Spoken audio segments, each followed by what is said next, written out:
Hello and welcome. I'm back with a true legend today, the one and only Pavel Burza. He is currently the Gwent leads communications, or Gwent leads comm, something similar to that. And Yeah. today we're gonna actually go inside his mind to figure out what that takes, how he got here, and really who he is. But before we begin, same question I like to start off all these interview conversations with. What would you like me to call you during the interview? Just Burza's fine. Okay, got it. So, wait, Burza or Buja? Which do you prefer? Burza is the Polish pronunciation. People call me Burzo, so whatever is easier for you I works for like me. meeting people where they're at, so I'll go Buja. I'll be bold. Nice. Yeah, I Nice, feel like that's nice. important. The You can just, proper pronunciation. I mean, I want Yeah, to. born and bred in Poland, so that's how you say it. It's good. Now, I feel like it's important to meet people where they're at as best I can. Though sometimes I can try 40 times and I'll miss all of them. He was talking of the big Kukurazina yesterday, and I couldn't do it. I tried for at least 10 minutes to get any one of his name variants correct, whether it's his username or real name. He just kept laughing. So bad. Yeah.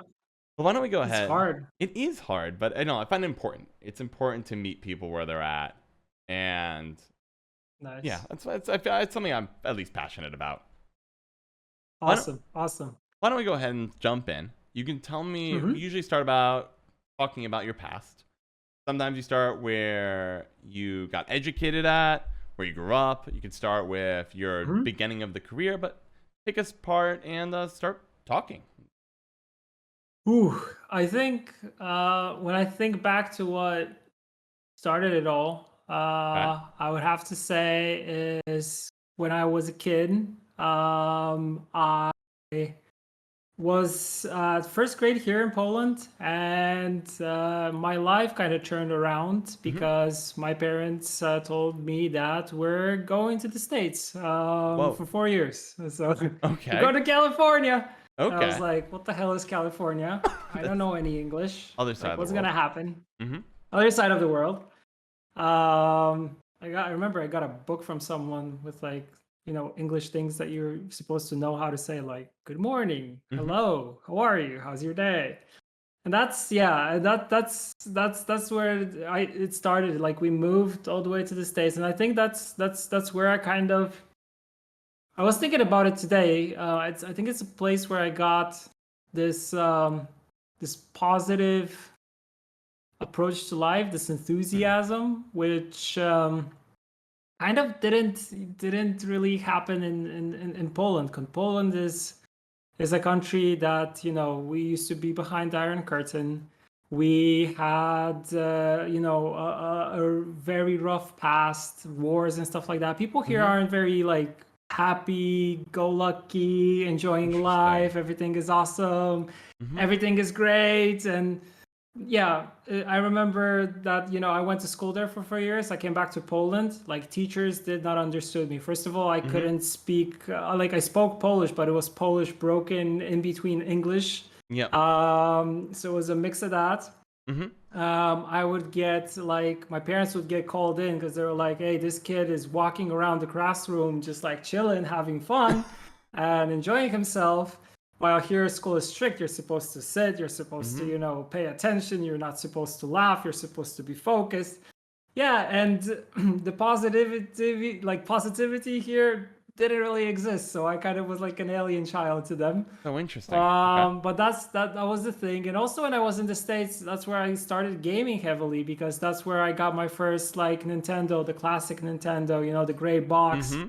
64. I also got later my Nintendo 64. I got a Oh. couple Game Boys in between that. So I was really getting into games. And Mm-hmm. back then, I didn't know how big of an influence that would have on my life. Because yeah, when we came back here, I finished all my studies. I did everything. I went to English philology because it was the easiest study for me because I have the English background that I have from the States. That was interesting. So I was Okay. my Okay. parent. Yeah, I was never good in school, and I didn't like school really because I didn't like the ability that you have to sit there and focus on something, and the teacher tells you to do stuff. Yep. I agree. So I was totally not feeling that vibe. So I finished my studies I studied for a long time because to finish university, it took me some time, switching schools and stuff like that. But once I did, I was very passionate at that time because I have like multiple passions that I kind of live in. And at that time, I was really getting into motorcycles. So I started like selling motorcycles. I was also a motorcycle mechanic in between that stuff. I was really passionate about that stuff. I really learned more about the community there. And yeah, it was something that I got into.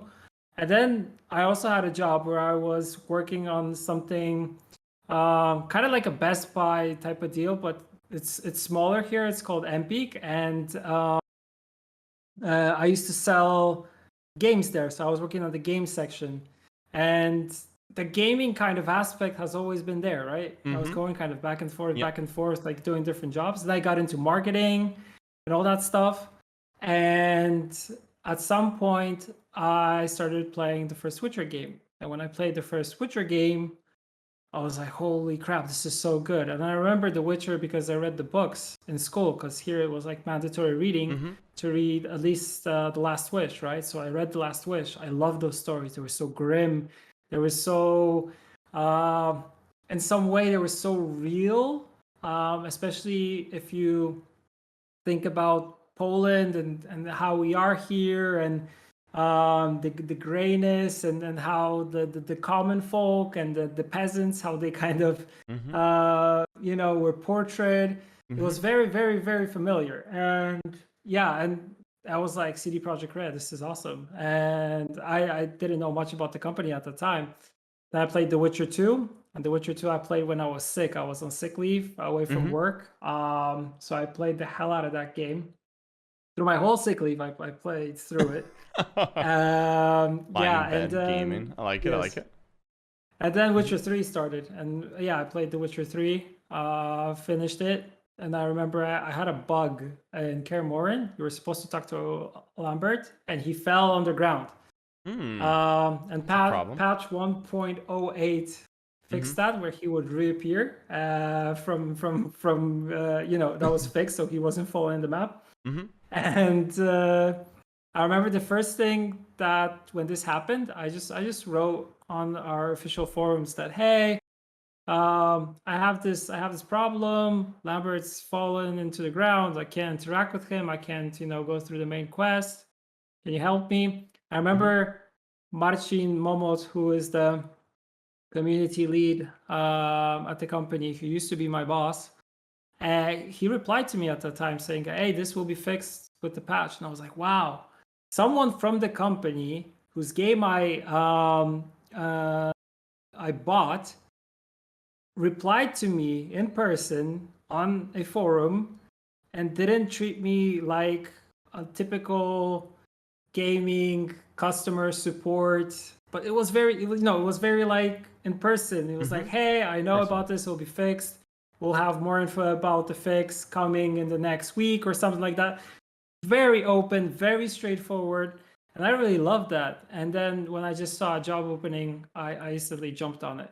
So that's kind of my origin story from like zero, from where I kind of get my biggest tool, which is the English language, which I use, to the passions and the gaming that is kind of prevalent within my life, to where the point where I am now today.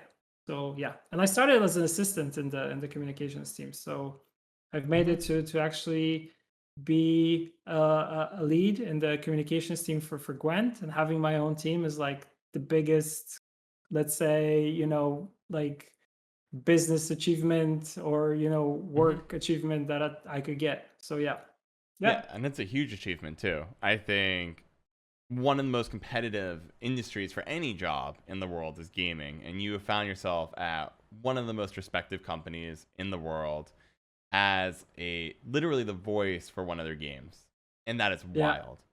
All right, let's amazing. That is incredible, and what an interesting story. So let me go back. Let's rewind back and kind of take it apart piece by piece, because I found your story fascinating. And when I was looking at it, I'm like, okay, wait. Remember searching up your LinkedIn and seeing what you did. I'm like, okay, this makes almost no sense. Jump to jump to jump to jump. And so I was so curious. And it kind of starts to make sense of the story, right? You had 4 years in California, which Hmm. is a very different experience than you were getting in Poland. And my understanding of Poland, I visited Krakow for a little bit, Hmm. but it's definitely, and that's had more touristy feel to it. But you have a lot of history and a bit of a grimmer culture. You go to the States, California, the like the sunshine capital. I mean, you could argue Florida might be, but Americans are known, from my experience in traveling worldwide, is really, like a bit maybe too jubilant at times, not as Yeah. boundary respecting as certain other cultures. And you adapt to this. You take this back. You pick up English while you're here, and while it turns out to be this hindrance, and when you go back to Poland, because you're now too jubilant relative to the culture there, your Polish isn't as good because you have broken English. It's interesting that this negativity leads into a positive boon later on to me. Hmm. Because you're taking the skill that is not appreciated for a long time, and you eventually lean into it. And you pick your degree off. I found that to be so cool. Were you ever embarrassed when you went back to school in Poland and were struggling with things like Polish while the other students weren't? Yeah, I did. I mean, I had problems with Polish. I had problems with math. I think math was the biggest thing. We Mm-hmm. also, what the difference was there also, you have science there, which is kind of biology, chemistry, and physics all Mm-hmm. put together. While here, they're separate, separate things that you need to learn. Mm-hmm. And, getting on the level that everybody was quite difficult. Although it was only like sixth grade when I came back here, so the levels ain't like super, super, super crazy high, but Mm-hmm. still, it was hard to to get really into it. And I find that I was a little bit different, like compared to all the kids, because like you said, that time, the 4 years, were kind of crucial in my development because I was in this like before puberty. That's what I learned also at Mm-hmm. school, that when it comes to learning languages, before puberty is where you are developing the Mm-hmm. most. Like you're Yes, the changing, not formative only your years. body is changing, but you're developing as a human being, and your Mm-hmm. mind and the way you behave and the things that you get from people. That is kind of happening at that time. And then you know coming here, it was like, wow, this is like a different world. I remembered Mm-hmm. everything to be different when I was living as a kid. So it developed me a lot for sure. Yeah. Yeah, and that's you're right. Makes perfect sense, right? Your early years is when it's easiest to pick up things like languages, and you're trying to figure out who you are initially, right? Because you go through puberty, and it's another very crazy phase, but you're coming in the middle of puberty. The formative years where you're supposed to be picking up languages or starting to Yeah. leave, you're coming back and you're like, oh wait, my Polish isn't up to everybody else's Polish. Now you have a new tool, but it's not really appreciated yet, which is your English Yeah. ability. Yeah. And that led you to, it sounds like, struggle with academia, which makes perfect sense. Uh, do you have any positive memories of people trying to help you out along the way while you were struggling? Yeah, I Hmm. had a lot of friends. Like first of all, it was crazy because the friends that I had, like first when they kind of like got to know me, and in the beginning they were kind of like, this guy's kind of weird, he's happy, his English is crazy good, especially when we were Hmm. having English classes. They were like, holy shit, that's crazy, the guy's like super Hmm. fluent, has a Hmm. specific accent, which wasn't really, understand very well here. Like people didn't understand where that is coming from Uh-huh. because they didn't know my backstory. Yes. So they didn't know if like, is this guy showing off? Is this guy really, like speaks like that, or where did he get it from? Hmm. So first of all, you get kind of you get like these a little bit of bullying, you could say. It's Okay. not like very, they weren't like, beating the crap out of me or anything like that, but kind of making fun of you for the way you speak and the way you behave. Hmm. But then those people became my friends because whenever they were having like problems with English, I would help them, and whenever I was having problems with other stuff, they would help me. Like, Hmm. So. and Hmm. it started to kind of from a transaction. Let's say you help me, I help you. to kind of turned into, wow, it's actually cool. We can hang out. We can, play outside, or I don't know, go do some sports together and stuff like that. And then slowly they started kind of understanding where I'm coming from, who am I, why do I speak the way I speak, why do I behave the way I behave, and they kind of got it. And I think with every school that I was going after that, the older I was getting, I think more people got it, and more people understood it. To some points, in some schools, I didn't even have to like go to English classes at all. I just have to like write the test at the end of the semester, and I could skip all of them, or I could just chill in the background and do nothing, or I could just come to some classes and help the teacher out. I remember there were some instances where I had a teacher in high school who I would like correct her, or help her with the pronunciation of some of the things and stuff like that. And she was totally fine with that. Like she liked it, and the other people liked it. So it was cool. It was cool. It kind of worked out, and people liked me for that, because sometimes I would just talk with the teacher back and forth. They could just like, chill. They didn't have to do anything, and doing your thing. sit around, and it worked. I like that. It's so interesting. So the way I view it's very early on, right? You're struggling.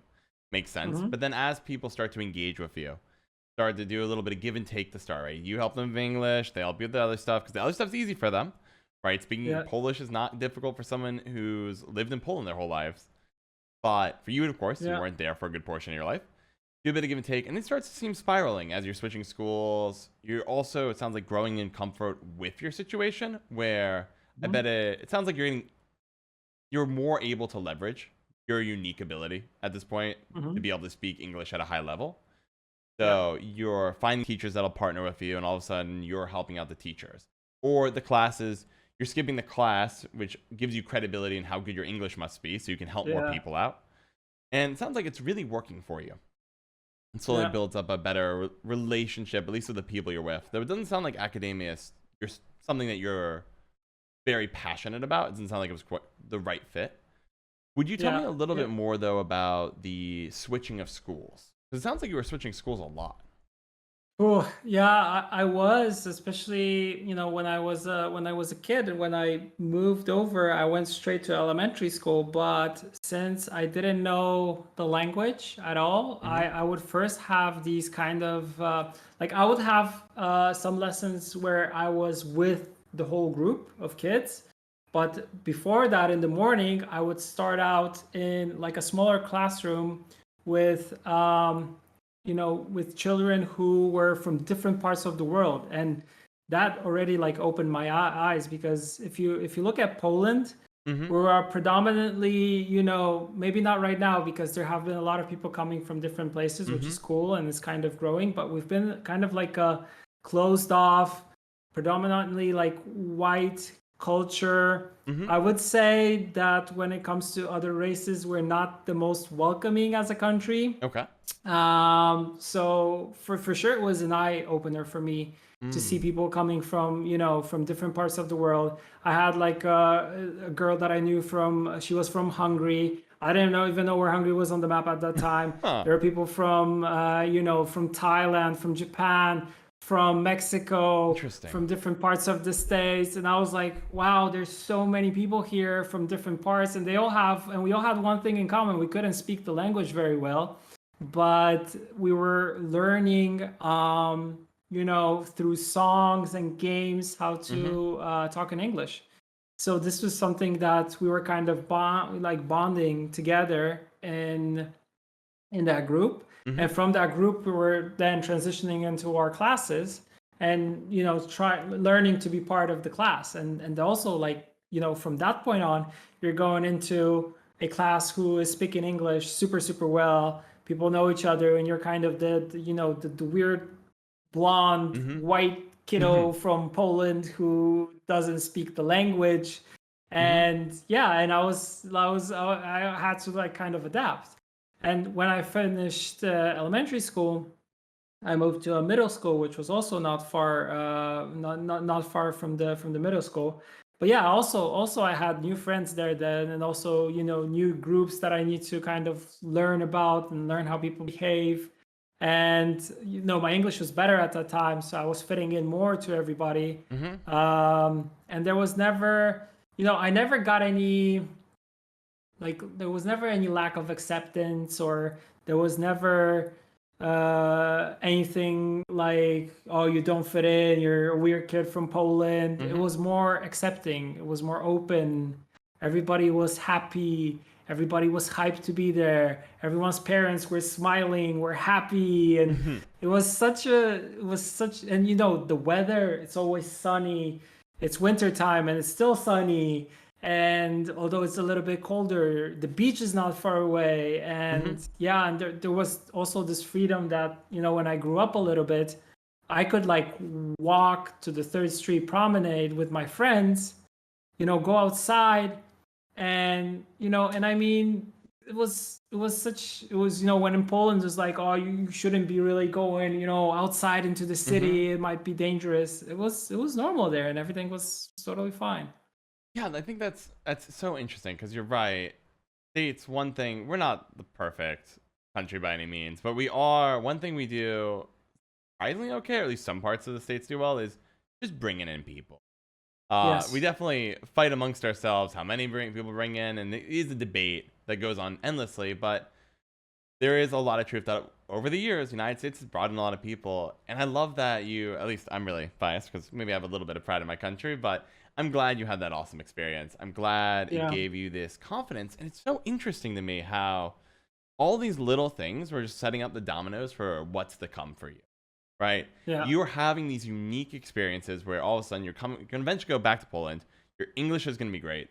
You are exposed to a ton of different cultures, right? You're not just you're not standing out like a sore thumb. There are tons of different people here in this morning class. Then you're getting to meet Yeah. them all. And when you go back to Poland, eventually, right, you're coming with knowledge about different cultures. You have Hmm. English under your belt, which is a language that can peer us across many different countries and cultures. And despite these struggles right now, and it will lead to these academic struggles, right? They start to build up towards this eventually where we are today, where you're having the best work, like the biggest work achievement you've done so far. So far, Yeah. that's Yeah. so It's crazy. It's un- crazy. that's wild. So let's go jump into your university years, right? You decide to Hmm. go with English, and you just chose Hmm. it not because you're passionate, but because it was the easiest one. Is that right? Yeah, I actually wanted, because here when you do like tests at the end of high school, which kind of define which university you can go to based Mm-hmm. on the number of points that you get from different subjects, let's say. And I was in one which was good because there was 1 year or a couple of years where math wasn't mandatory. I was never good in math, so I was happy that I didn't have to pass math, but you have to pass Nice. like Polish. English was my best one. And you can choose a subject, and I choose biology. I really loved biology as a kid, and also in high school. I remember we had a Mm-hmm. great teacher. I always loved everything connected to animals, which also kind of is something that I've been very passionate about, especially when I was a kid. I would have multiple different animals in the house, from like chameleons to like Mm-hmm. small poisonous frogs to stuff like that. So it was Voices it was frog. it was a little, yeah, it was a little bit of everything. That's um awesome. and where was I kind of got lost. So you were. And yeah, Mhm, yeah, biology. And mhm, I wanted to go in that direction, but the amount of points that I got from that test wasn't too high, and I didn't get accepted mm, to the university that I wanted to, because it was like an animal study. mhm, So from that point on, I was like, yeah, let's just go with English because it's my strongest suit. Why not? And I went to my first university. I think I lasted like 2 semesters there, and then I mhm, didn't pass like one subject, so I got kicked mm. out. So I Oof, was like, okay, that went well. that's bad. I went to Okay. another university, Mhm. uh, and in that one, I lasted, I think, 3 semesters maybe. Okay. I also had some subjects which were kind of behind that I didn't pass. So I was like, what should I do now? It's like this studying stuff ain't going well.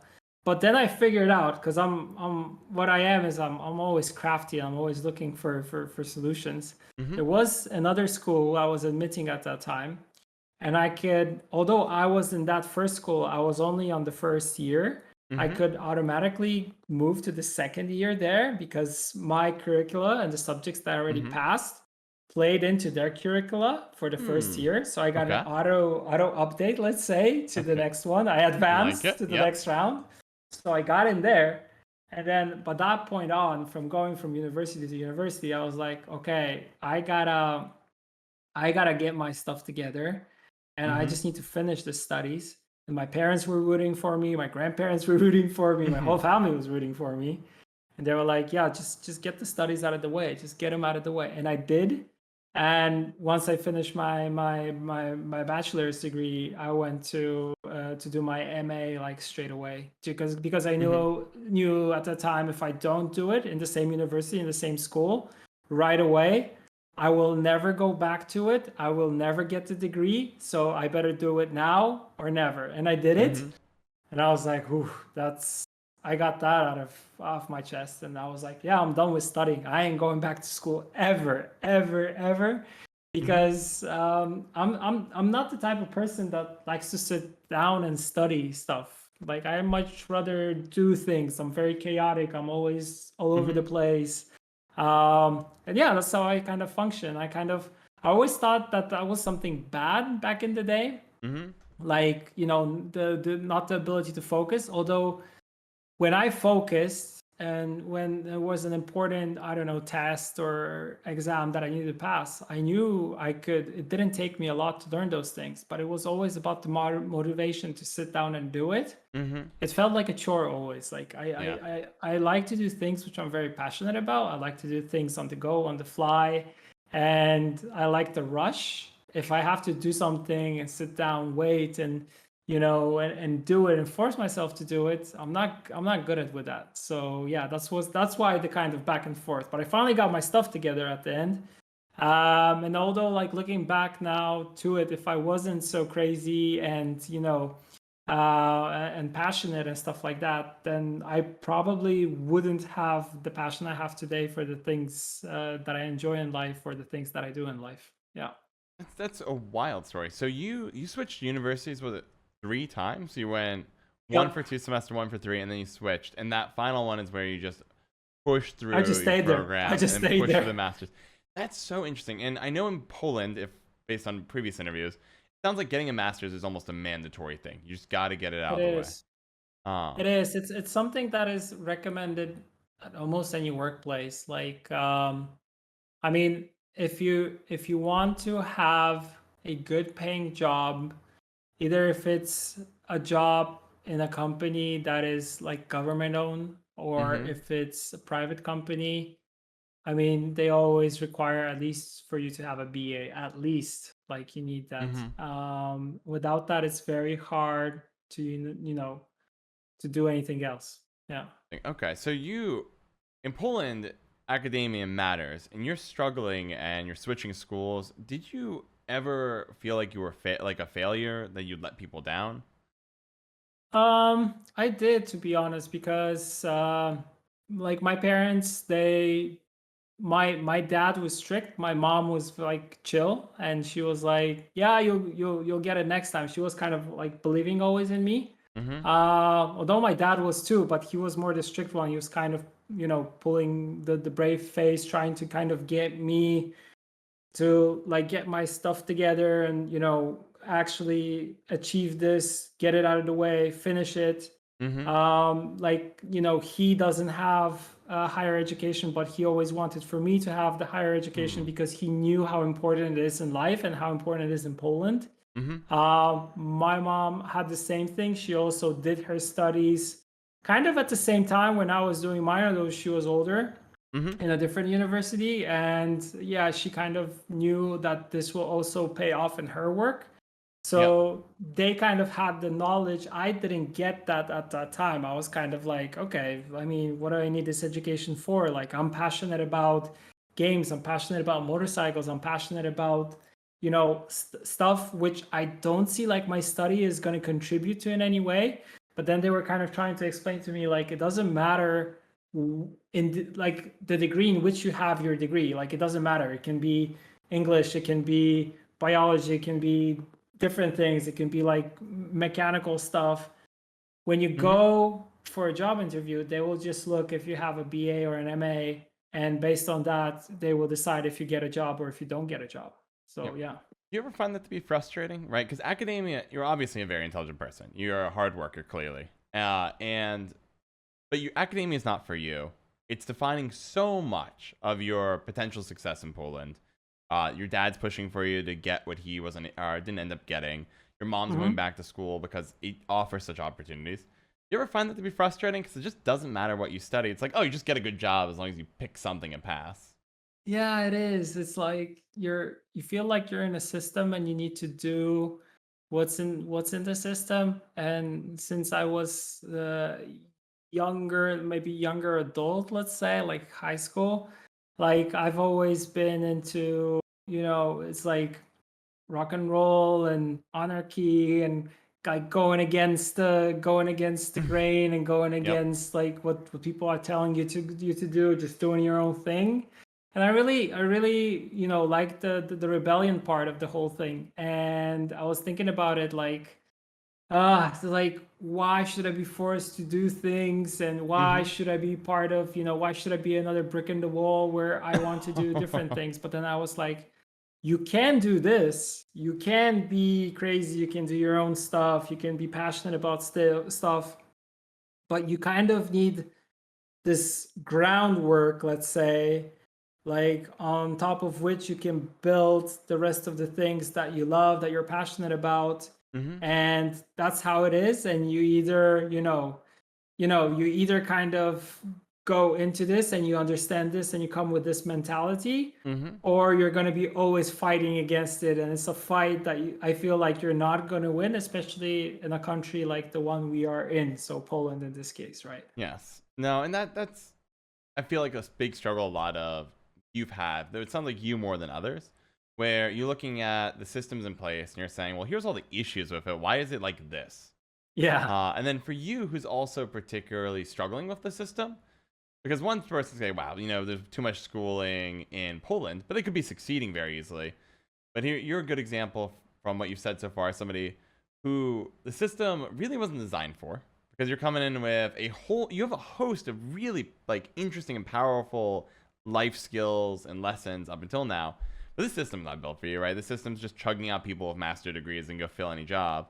But you have a very different background, and it doesn't fit you very well. And the system, a lot of it just, if your degree doesn't matter and you're going to graduate with an English and go do something totally different, makes you wonder, how was it really worth it the whole time? Did I really need all that? That's interesting. Do you have any? Do you have any particular times where you felt like you were really rebelling? Do you have like a good rebellion story? Oh, good rebellion story. I mean, when it comes to, I remember I used to be a motorcycle salesman, and we had a great team, and everybody was awesome. We were selling bikes at that time. It's crazy. It was a Yamaha dealership. Nice. It was great. And yeah, I was learning a lot from the guys there. I am friends to this day with a lot of them, especially with the mechanics, because I was always interested in going to where the mechanics were, and they were working on the bikes, and I was always interested in how everything works. I've always had this knack for working on things and fixing things and taking things apart, putting things back together, and seeing if I did it correctly, if I'm not missing any pieces. And this kind of came also from my childhood, because I loved Legos, for example. I would love Legos. Great toy. Put me in front of Legos, I could spend there the whole day. I'm with you. Legos are. So I treated it also as Legos, like big Legos, and cool, I was learning a lot from them.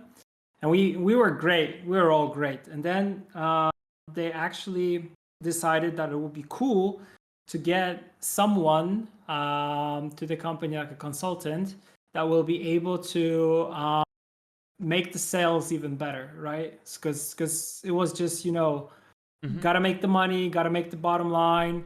we were doing super well. Like we were selling a lot Mm-hmm. of bikes, but there was like more. And this guy came in and he was telling us like how to behave, how to talk to the clients, and how to interact with people, how to use these little mind games. And what I saw instantly is like some of the clients that were always coming in and I was talking to, they were just like, we're on like a almost friend to friend basis since they was there Mm-hmm. all the time. And we were just, I was never like pushing anything. Like, I wasn't like, oh, Yep. you got to buy this, you got to buy this. We just got this, you got to buy this. And they were like telling me to do that. And I was very reluctant to do it. Mm-hmm. And then they were trying to kind of control the way, or kind of seeing the way I talk with people. And they were like, you're too friendly with people. You shouldn't be that way. I'm Mm. like, well, we are here. We're passionate about motorcycles. Mm-hmm. We want to, interact and talk. And he was like, guy was telling me, oh, I had this amazing ride. I went to the other side of Poland yesterday or whatever. I just came back from a crazy weekend. They were telling me all Mm-hmm. about it.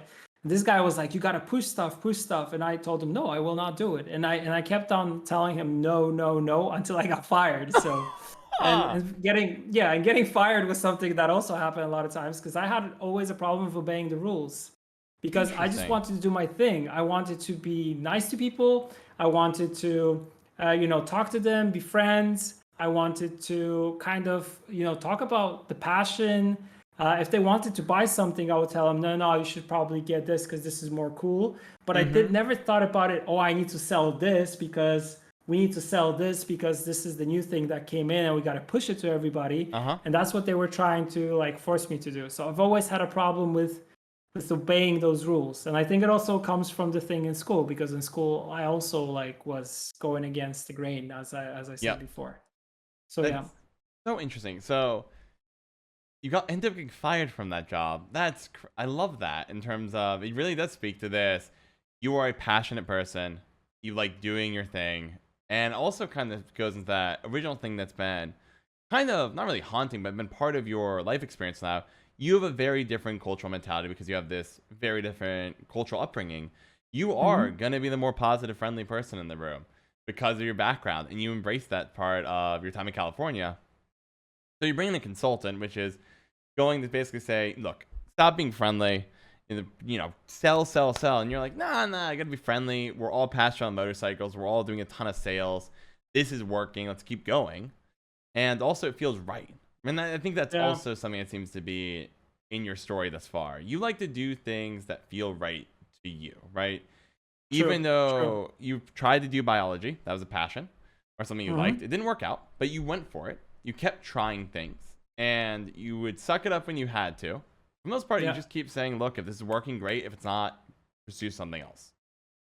How interesting. So let me ask a quick question. The motorcycle job, the sales, and then I think you did some mechanic work for them as Mm-hmm. well. That was right after you got your master's. Is that correct? I was doing my master's on the weekends at that time, and I think my Mm. normal studies also on the weekends. So I was just working during the week. I really wanted to get it to work like as soon as possible, because when I Mm-hmm. just finished high school, that was the only thing that I wanted to really do. I really wanted to work. I thought that it was cool.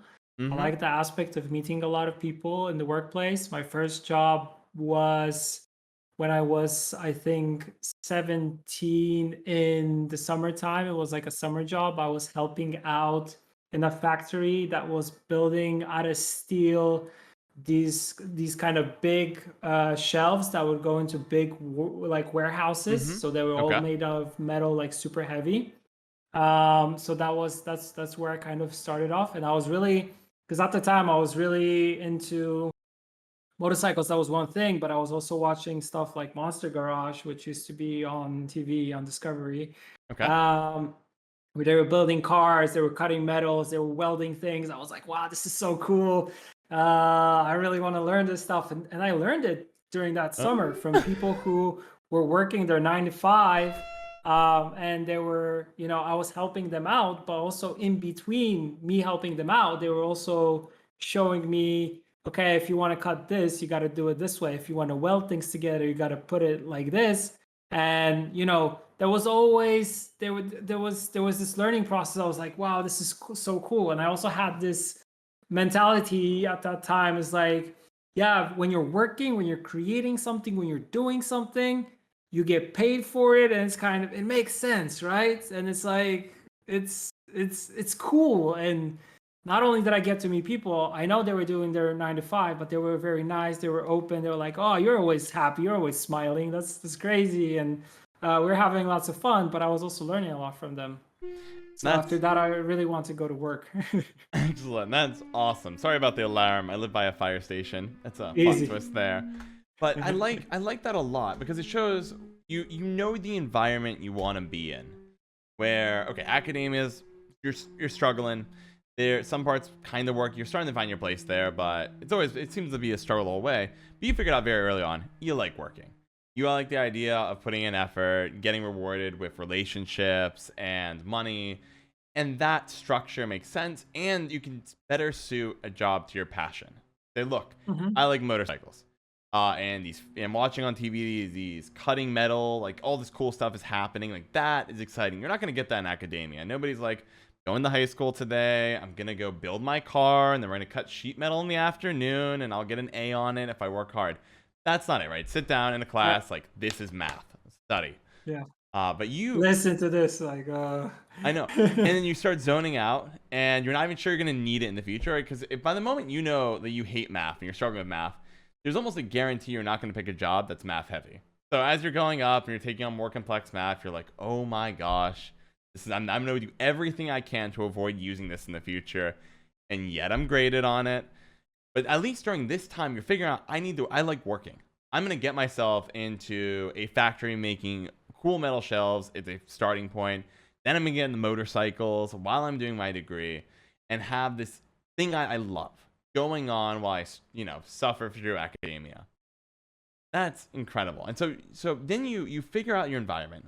And I like that. You're a bit more rebellious. You want to be working in different places, and then you get fired, right? That's the kind of the plot twist here. How did you feel getting fired from a job that really did align with your passions? You loved motorcycles. You probably still love motorcycles.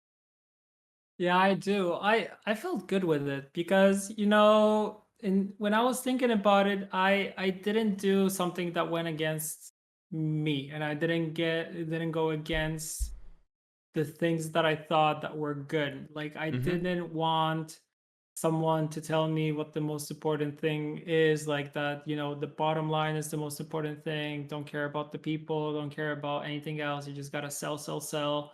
And I also knew that, if I got into this like rat race, I would probably go crazy, and it wouldn't be good for me. Mm-hmm. And I was very stubborn at that time, so I was like, well, I'll just get another job. And I did, and it didn't take a lot of time. And I think it was that time I was then selling car parts Mm-hmm. from like a car parts dealership. And from that point on, I didn't last there long. I didn't like the people there, and I didn't Mm-hmm. like the environment there. They were kind of like the guys there that weren't like behaving as and treating other people in a nice way. They're like making fun of one of the guys, and I was like, yeah, just give him a break. And Mm-hmm.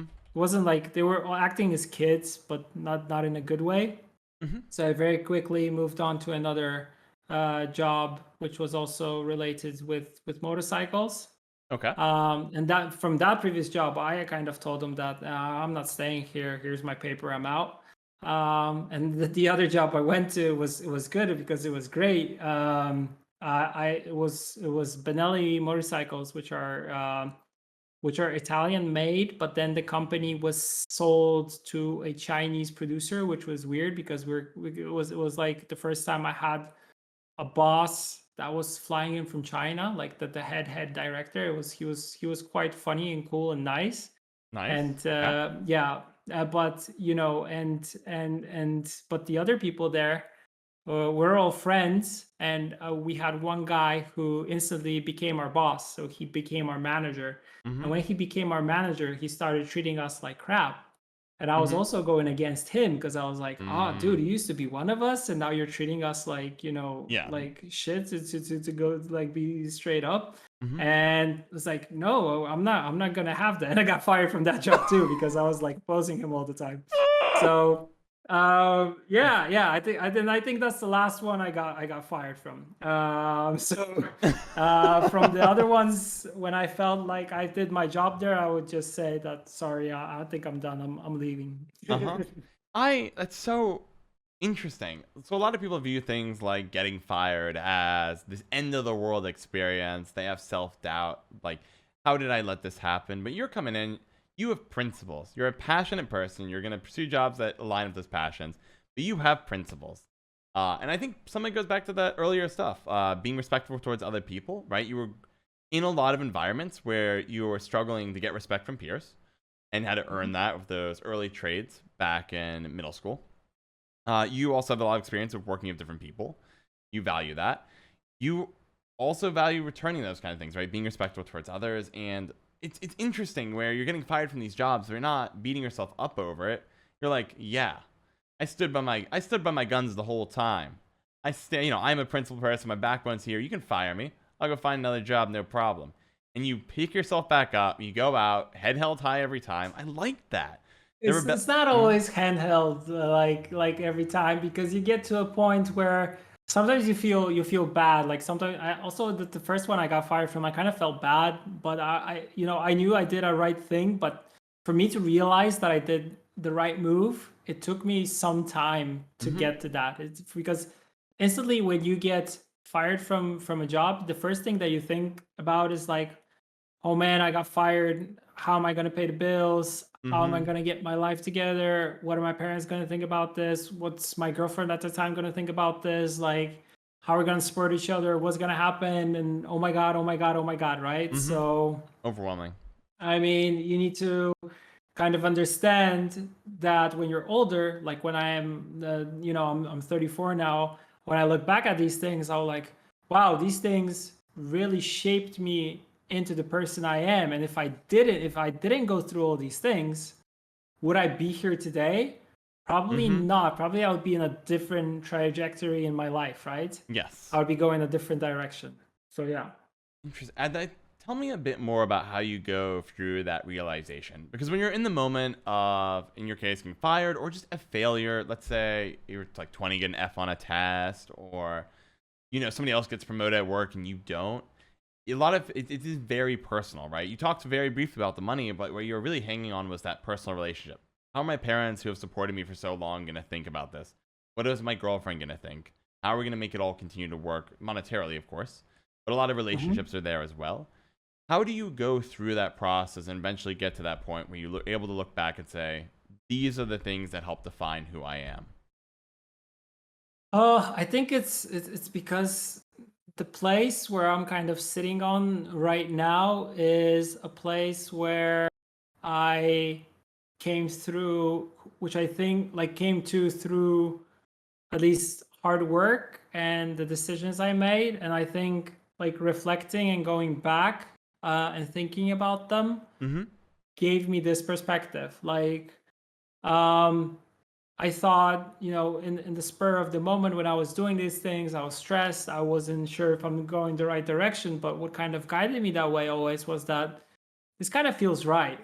And I've always Mm-hmm. had this thing in my life that I always go with this hunch where it's like this feels right or this feels wrong or maybe I shouldn't be doing this Mm-hmm. or maybe I should actually do it, this way.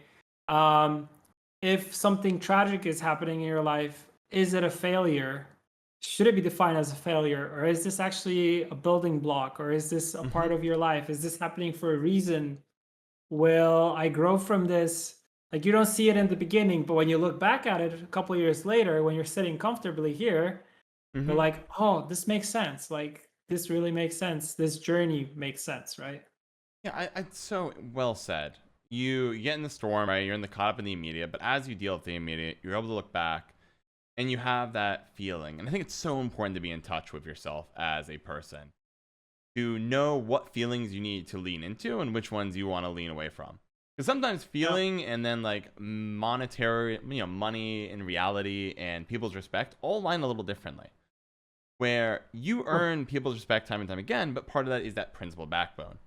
Would your parents and girlfriend be happy if you kept your job? Sure. But they probably would prefer you to be a principled person. So deal with the storm, get some distance, look back, and say, okay, I lived up to my principles. My emotions, my hunches feel good about this, though the outcome at first glance looks bad, and just keep moving forward. Yeah. And as distance grows, you get more insight. I know for myself, the emotions I pay a lot of attention to is fear and sadness.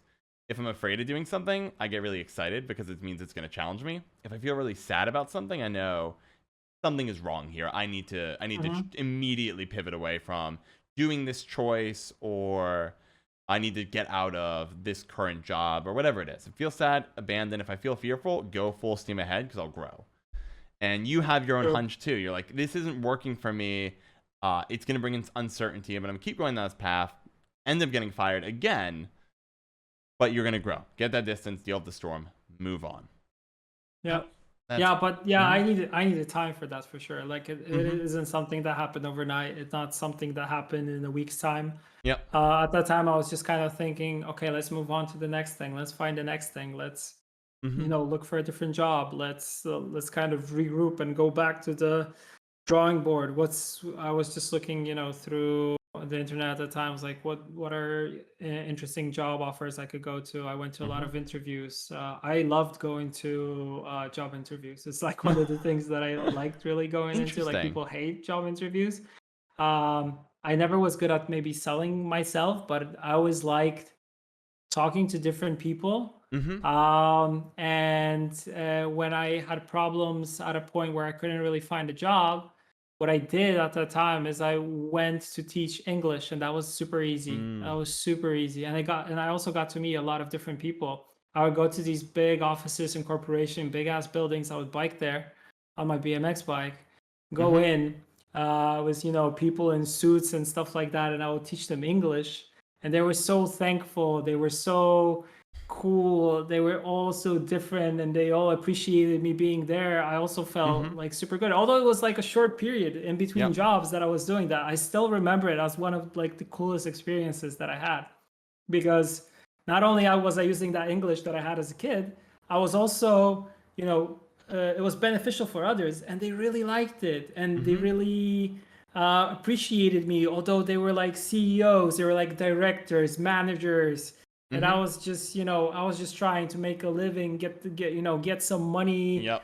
to kind of, Get make by. ends meet. And Mm-hmm. I've also been always passionate about my hobbies. I've been spending a lot of money on those things Mm-hmm. because that's what I like. That's I kind of am in the spur of the moment, let's say, and I like doing things, going going crazy. Is like, oh, I need a new bike, or I'm gonna Mm-hmm. sell this bike. I'm gonna buy this, or I also do this thing like where I buy something, I like it. I'm like, no, I want to go into this, so I will sell that. I will, get try to get some more kind of money and raise up money and buy something different. Mm-hmm. When I'm done with that, I will sell that. So I was like, I've always been doing stuff in crazy ways and kind of going with my gut feeling on everything. I like it. I like it. And it's cool that at this moment, right, it's all kind of, a lot of things are intersecting. I know you're big in the biking, and you've somehow put together a job that involves biking, teaching English, which is your strongest academic area. You're getting the respect from people who you'd want respect from, right? These are CEOs of large companies sitting in a room because they need to learn English to Yeah. facilitate their business, right? And them learning English can help out their whole company. And they come in, and here is the person who's biking over to their job. Now, behind the scenes, right, you're just trying to make the ends meet. You've been fired, you're trying to, put together the money you need to support your hobbies, support yourself, and you kind of put together this perfect job. And I love that. Yeah. Did you ever consider just continuing down that path, or did you know this really was always going to be a temporary thing? I knew it was going to be a temporary thing because it didn't pay. Didn't pay enough money at that time, and I Mm-hmm. was in a point there in my life where I had my daughter with now my ex-wife, which is also like a whole topic that we could talk an Okay. hour about, because it's also something that kind of shaped me into the person I am If today. you want to do it, I'm happy to go there. And from that point, um, I was kind of thinking, oh, I need to start earning more money. I need to start supporting my family a little bit more. But I've also been at that point getting really, really big pressure from my ex-wife at that time, to kind of, you got to do it, you got to support the family, you can't be just riding your bike teaching people English. Is like, Right. we're a family now, there's more people in the house, you gotta support, you gotta do that. So I was kind of looking there, like, to get into a next big thing. Okay. And yeah, CD Projekt Red was just around the corner at that time. That's excellent. So tell me, if you just to make sure we can go in on the CDPR red route, but when did this relationship, you mentioned ex-wife and going on that, how should I be asking about CDR first and then go into that, or should I start with CDPR first, because that's the chronological order, let's say. Perfect. Then let's go talk about CDPR. I appreciate that insight. I do like to keep it as chronological as we can. Sometimes it gets a bit jumping around, and we just go with the flow. So you are trying to make that next jump. Now, CDPR, in my understanding, is one of the most respected companies in Poland. It is a big deal. Fun fact, Barack Obama was given a copy of The Witcher 2, which I'm sure you know. I don't know if everyone listening to this knows. But Witcher 3 actually. Was it Witcher 3? I thought it was 2 of the expansion. It was 3. It was 3, yeah. I'm going to trust you here. I think I will trust your expertise on this one. Then which is mind-blowing. And by the way, Witcher 3 is basically a work of art. Even as someone who's not played much of it, I think I played 25 minutes, even I understand. Looking at what they put in, what CDPR has put into that game, I think it's like a Mona Lisa of gaming. Anyways, nice. How did you... Yeah, I know, I have strong opinions. I call it like I see it. I call it like I see it. So you end up... Right now, you've had experience you're really into The Witcher. You've loved all the games. You've had a really positive experience at a time where you posted a bug on the forum and got a really straightforward and clear response. And you, I imagine, did you just decide you wanted to work at CDPR, or did you run into like a job posting? How did this happen? Because everybody probably wants to work at CDPR. I was just scrolling Facebook. It's one of the bad habits that I have, and I think that the majority of the society is just scrolling all the time, right? And I was scrolling to Facebook and I saw a job opening, and I was like, man, I really love the Witcher games. I didn't know much about CDPR, but I still had the thing that I just finished Witcher 3, and I was after that bug thing, and I remembered that bug thing. That was like, wow, that's really cool. And I applied for the first one that I applied for. I applied for technical support, and I got rejected. At the first one for tech support. And I was like, well, that sucks. I really wanted to work there, but then I saw an opening for social media, like a social media, community assistant, and I was like, I'll try that. Sounds cool. It's connected with social media. I'm on it all the time, so yes. You might as well utilize this as a job. No, you're a social media wizard, from what I can tell. I was impressed when I was looking into it. Tell me more. I'm okay. I think I'm not up to speed with the current age of TikTok and all that stuff, but I'm trying to learn and and grow from that. And it's part of my job, so I'm always interested in it right now. So yeah, coming back, I applied. I went in for an interview, and the interview was with the guy who answered, on the forums with Martin. Really? I was like, shit, I've met you, but not in real life. You replied to me. And he's like, oh man, I did, really. That's awesome. Yeah, he was like, what do you think about games? And I was like, talking about games all the time. He's like, did you play The Witcher 3? Yeah, I just finished it, man. What ending did you get? This ending. We're talking about games through the whole interview, the first one. And then we was like, and it was like clicking so well. And there was like an HR person there, and there was also one of our copywriters who is still there at, writing all the copies for all the big announcements that we have, Bobby. Mm-hmm. And we really had a good vibe going. We had a really good vibe going during that interview. And it was like, okay, so we'll send a test your way. If you do the test super well, you'll have another opportunity to talk to our director. I was like, wow, director, that sounds important. Yep. I did the test. I did the test okay-ish because I got the second interview. I went Nice. into the second interview and was with our global like PR director. And yeah, I thought because he didn't show a lot of emotion, but he had a lot of questions. He was very poised and very like quiet and listening to what I was saying. I thought when I went out of the interview, I was like, oh well, that went well. I won't get the job for sure. But with him, um, there was an HR director. She was awesome, and she used to work in the Ministry of Foreign Affairs, where my mom works till this day. So we kind of started talking about that, and that I was in the States, and we kind of went that way. And then the director suddenly got to know me and started asking me about gaming. And when we started talking about gaming, it just went from there. It was easy, smooth sailing. Nice. And long story short, I got the job, after the three kind of points. So you have the interview, the test, and the interview. Yeah. That's fascinating. So you somehow, I love this because you overcome an almost academic hurdle in the middle, right? Testing, which is not your friend. You overcome it. You like interviewing, but you go in an interview, you feel like you bomb it, but you're able to connect eventually with the HR director, hit it off. It sounds like either as a part of the interview and got to talk about yourself. I think it's the hardest part in many interviews. You just gotta, they'll give you these questions. You try to tell the story as best you can, but all you're trying to do is open yourself up. Say, this is what I am. Yeah. And then all of a sudden, all these struggles way back that set you up for a tough time in academia become your like a great weapon, right? Hey, I speak English really well. I had this incredible experience in California, and that shapes me as a person. And you start going through the just talking, opening yourself up, and then boom, you did it, right? You've got into the door of one of the most incredible video game companies in the world. That is unbelievable. That is a full like journey just to get there. That's awesome. So then crazy. That is crazy. It's a mind-blowing journey. I love it.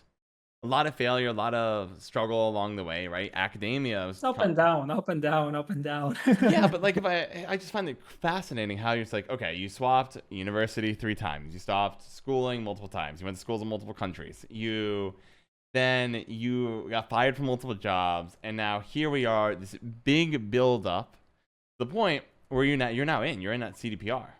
That is a wild journey full of ups and downs. Oh, love it, love it, love it. Yeah, it was crazy. It was crazy, but like back at that time, I didn't think that it's gonna be that formative to the person I am today. Because, like, man, I learned a lot. And yeah, and I kind of felt like it was always going up, going down, going up, going down, going up, going down. So I feel like that's how it is in life. It never is like going up, up, up, and it's always great. That you need some failures. You need to stumble a couple times in your life. You need to kind of go down a couple times in your life to kind of get back up and kind of use that as fuel to your next thing. But it takes a lot of courage, a lot of openness, a lot of, I don't know, just to go for it. It's not that it comes instantly, and it won't. But I just feel like something that has been coming back and forth through this interview is like, you need to be just, going with your gut. And I feel like it got me where I am today. So yeah, it's been a fun journey for sure.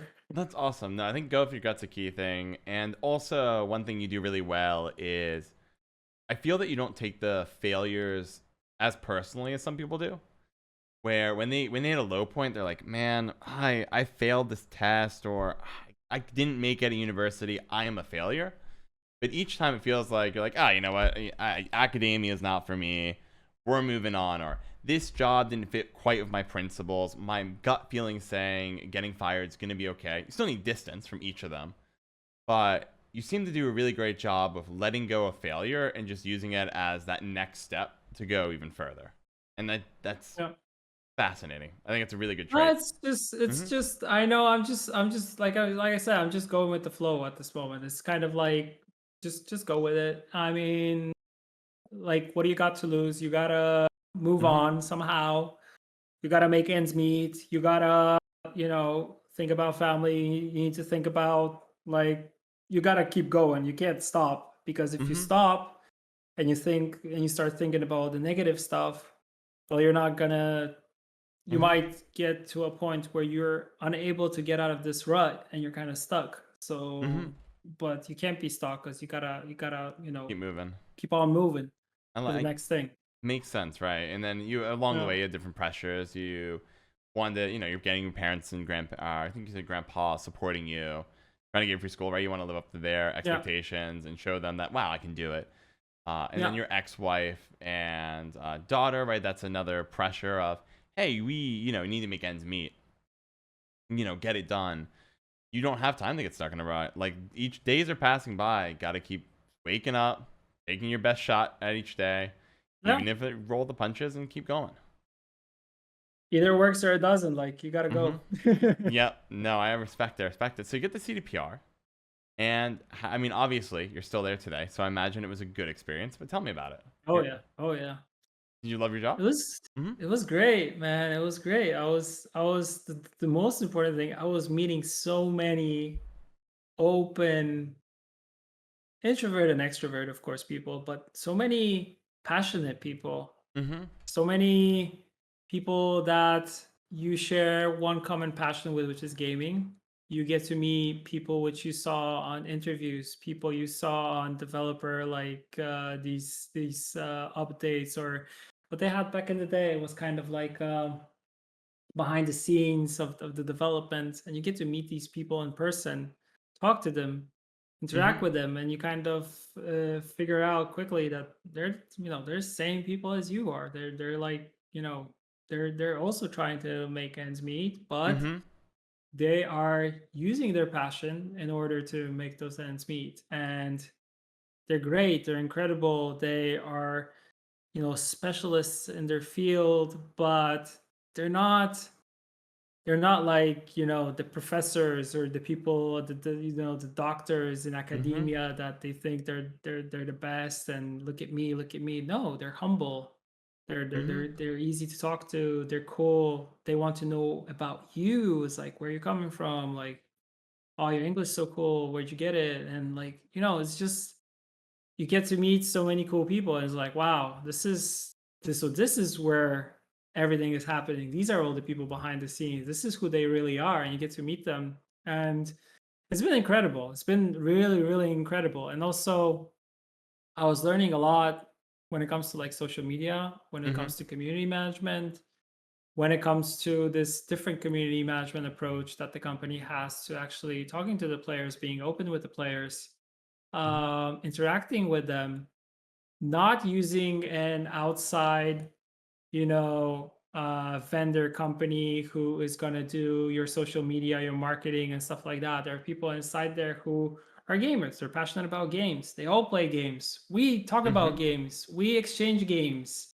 We go to a lunch break. We go to a coffee break. We talk about games. Or and then you learn, oh wow, Mm-hmm. people really like they also like different stuff. They're into sports, they like this stuff, they're Mm-hmm. passionate about this and this and that. They have hobbies, they have pets which are similar to the pets you have. Like you're learning so much. Mm-hmm. Yep. And not only you're learning here in terms of like the social media and all that stuff, but you're learning more. You're learning about Mm-hmm. people, you're learning about you're learning a lot from them, but you're also seeing that they're working like super hard, and that's also inspirational. Because what I've always kind of said openly is like, especially through like my life when I wanted to work from the get-go when I just Mm-hmm. finished high school.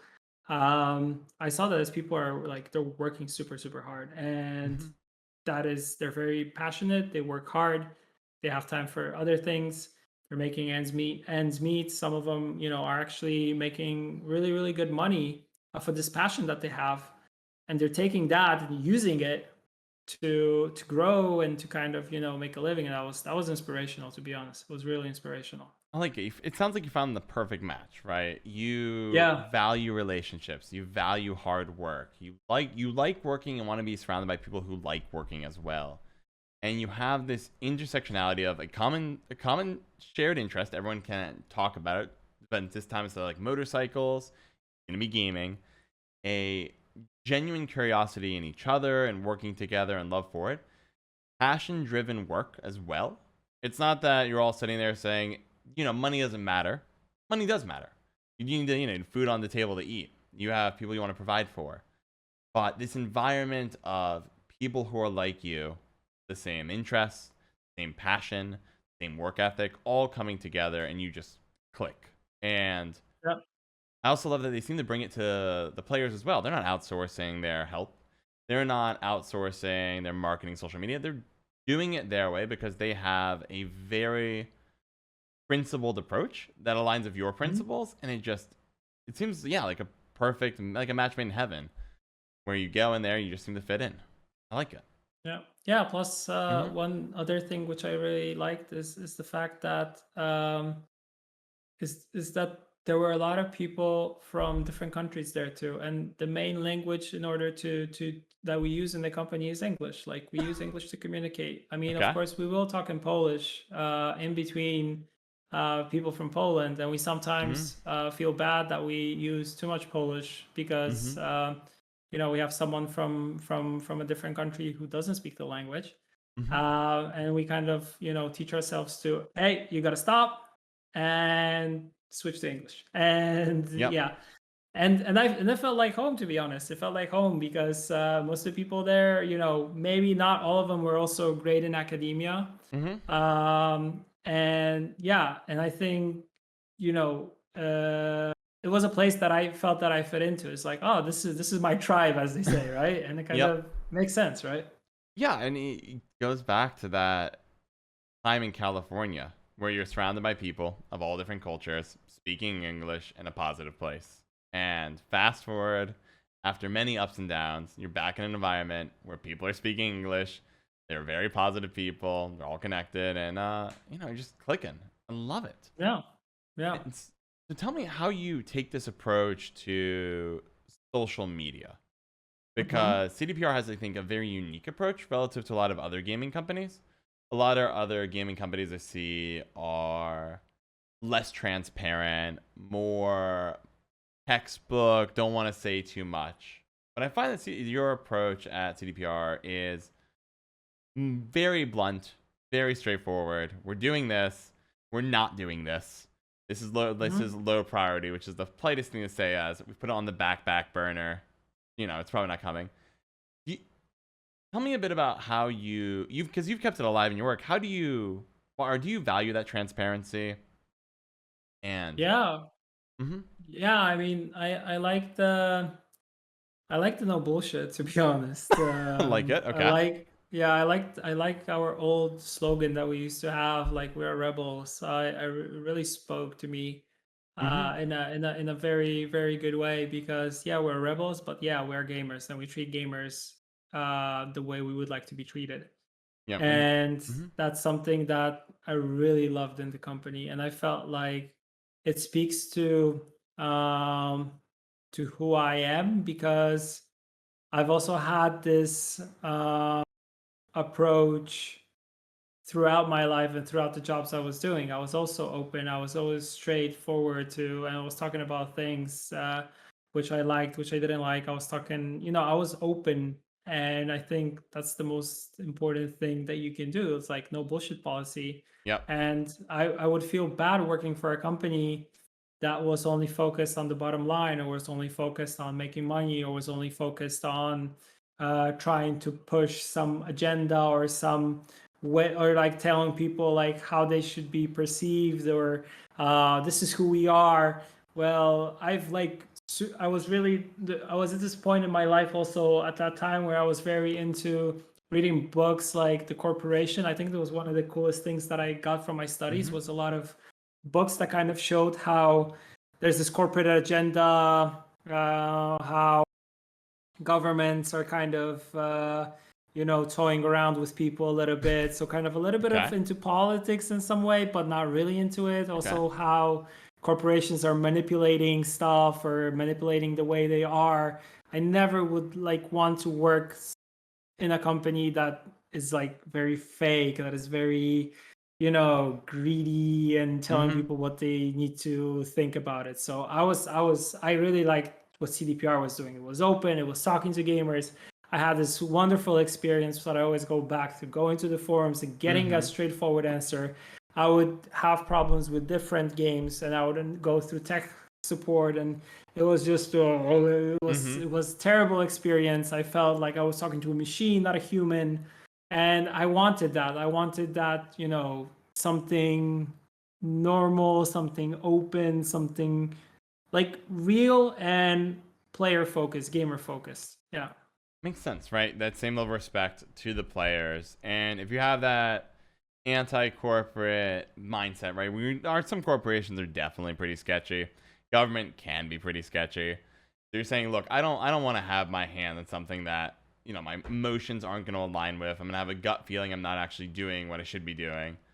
But Hmm. CDPR doesn't have that. That very openness, gamer first mentality, be transparent, do what's right by the gamers, and do what you would want other companies to do unto you, right? You don't want to Hmm. go to tech support saying you have a bug where one of your what was it? It wasn't Vez, it wasn't Eskel, it was the Lampert. Lampert's falling Lambert. down, and you can't chat with them. And tech support's like, well, maybe it's happening. We'll take a look, and then get no real good answer, as opposed to, yeah, we know it's there. We fixed it in the next patch. Wait a little bit. Yeah. Yeah. I Yeah. like it. Open, straight to the point, and talking to me from a gamer to a gamer, talking me, one human being to another, just normal, without any, Bullshit. bullshit or, yeah, we are aware of this. Thank you for your feedback, and it's not bringing anything to the table when you say that. Like you want to Yep. hear something more. Like we're aware, we're gonna fix it. We're gonna fix it. We're trying to do it at this and this time. Yeah, and that makes Easy. and that's good. And sometimes you have to give an answer they don't like. Hey, where's this feature? It's the back burner. We have, 20 other things we want to bring first, but eventually we'll get to it potentially. We don't keep, No. other things don't come along. But that transparency requires respect from both parties. But to get that respect, you have to True. be the True. company. Company has to go first. They have to meet the gamers and be respectful, and then ask the same back. Yeah, you gotta. I Mm-hmm. mean, you gotta work on that transparency, and it's not something that it's gonna come overnight. Like people aren't gonna trust you overnight. And yeah, I mean, like we as a company, we also know that we made some mistakes along the way. Mm-hmm. We've been open about that, and we try to take this experience and grow from it, and kind of earn the respect of the gamers, like earn it back. And we totally Yes. know that, and we will do it. Mm-hmm. We had our missteps with Gwent, Uh huh. where we, homecoming that didn't work out, Mm-hmm. but we regrouped. We listened to the players, we listened to the community, we brought it back. I feel like we're in a super good place where we are right now. We're still growing, we're still changing things, we're changing the way we're doing expansions. We're Mm-hmm. growing from it, and we're open about it. And I think being open about it is the most important thing, because I mean, it's also something that you learn in life, and you also something that you also learn in relationships. If it's with your family, your close ones, you just got to be open. You got to talk to people, right? You got to be, telling things how they are, instead of Yes. just trying to fake something, or talk around things, or trying to bullshit you out of things. Just don't do it. Just be open, be normal, like talk about stuff. Yeah. Yes, no, openness matters. And it seems like this is the natural progression point into the relationship conversation. So, where should we start in the story? Should we talk where you guys started dating, marriage? Where do you want to start here? It's a part of my story that um started university time. That's where we met. Um yeah, then a couple years later, like I mean, we've been with each other for a very, very long time. I think we met also too young, to be Mm-hmm. honest. Um, the relationship had its good and bad, of course. Then we had a daughter a couple Mm-hmm. years later, which was kind of, it was kind of the big moment, Mm-hmm. because that's where, you have another people joining, you have another person joining your family, and you need to kind of uh like shift your life to revolve around her. So and that was the biggest thing that changed, and the biggest pressure kind of when it comes to trying to earn a living and trying to secure a job, which is good. Mm-hmm. So I was going back and forth in between jobs, and it wasn't very stable. But then I nailed the CDPR job, and that was great. And then my daughter was born, which was awesome, because she was born in November. Mm-hmm. It was already very cold at that time, because winter in Poland is Yeah. pretty bad. It started actually, uh, the morning, because it was 5 in the morning when she was born. It started snowing. I Mm-hmm. remember I drove over to the hospital, and I got to hold her for the first time. So that was Wow. incredible. I remember I was crying like crazy, which I normally don't really do. I'm not the type Mm-hmm. of person that cries a lot. Yep. But it just came naturally. Like, it wasn't forced, or it wasn't like, Mm-hmm. the emotions just kind of, you're holding, your child. It's like, it's incredible. It's like one of the craziest, more incredible things that can happen, I think, to anyone in their life. Mm-hmm. Um, and, and um, that was great. But um, from a super high moment, we went to a low moment, because in her like third day of her life, so like 70 Mm-hmm. something hours, um we learned that she had a small heart defect, Mm. which was like, it was a down moment, because you go from this ecstatic happiness, you're holding your daughter, then you learn from the doctors that she has a heart defect. And Mm-hmm. you're like, oh no, that's going to influence her life, that's going to be terrible for her. There's a million things that you're thinking about. Why did this happen to me? How can I fix this? What can I do? Yeah. uh, and yeah, and that's from that point on, we kind of, she started developing normally. She's 6 now. She Oh. never had any surgery or anything like that. She didn't have any problems in her life. It didn't influence in any way that she is developing right now. She can play all the sports. She rides her bike like crazy, which I Mm-hmm. hope she gets from me. And she's happy and everything's fine.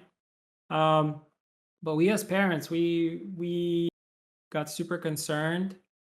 And I think that's when, because I have this approach to life, that if everything's fine, it's fine. If something is Mm-hmm. wrong, then you need to address it and do it. You do not worry about things that are out of your hands. And you Yep. don't worry about things unless you actually have to go and fix them and do it.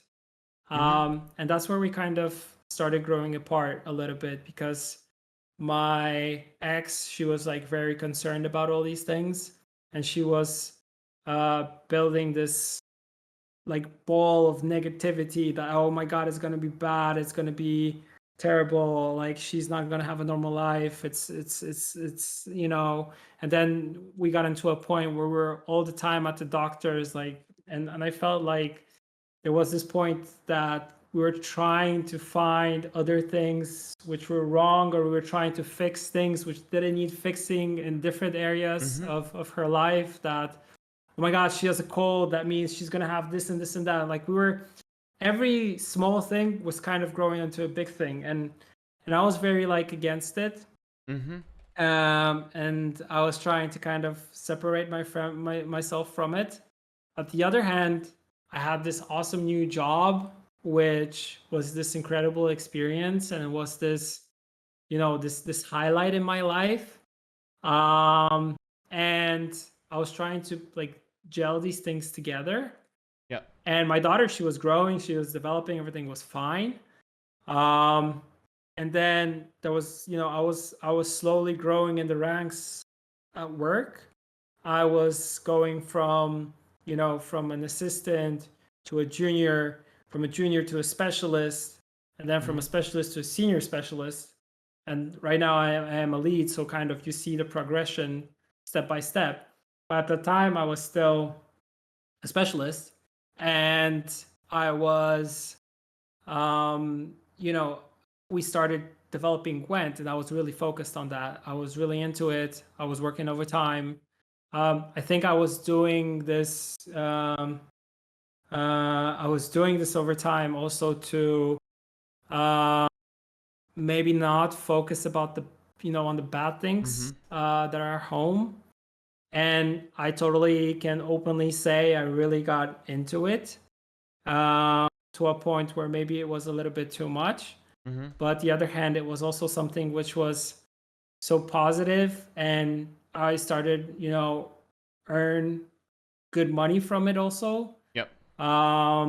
Because, like say what you want to say about CD Projekt Red, but they pay super, super well, especially for overtime and stuff like that. If you put in the work and you're really passionate and you're going crazy and you're trying to develop this whole thing. I was really into Gwent. I was really into the community management.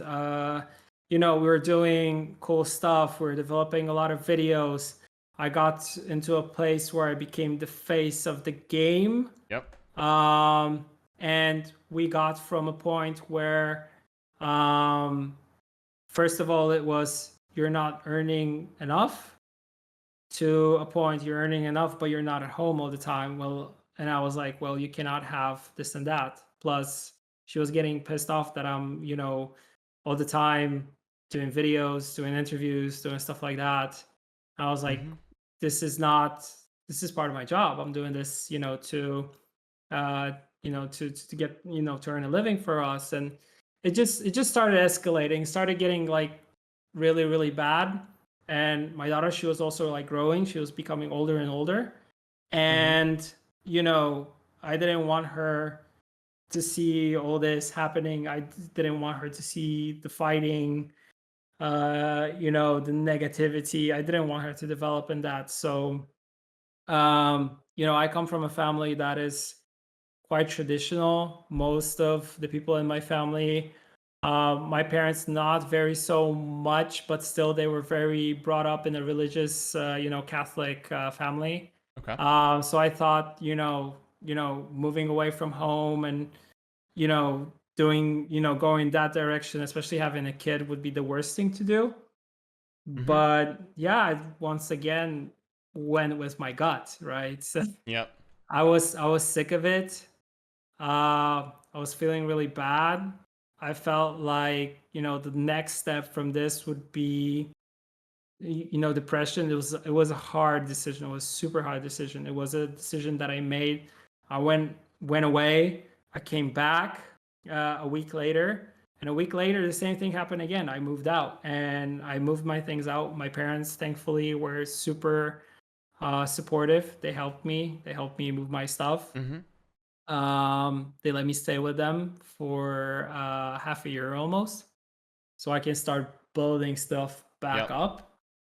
And that's what I did. I started building stuff back up. But I was in a weird spot because I felt that I let my daughter down, that I broke her family.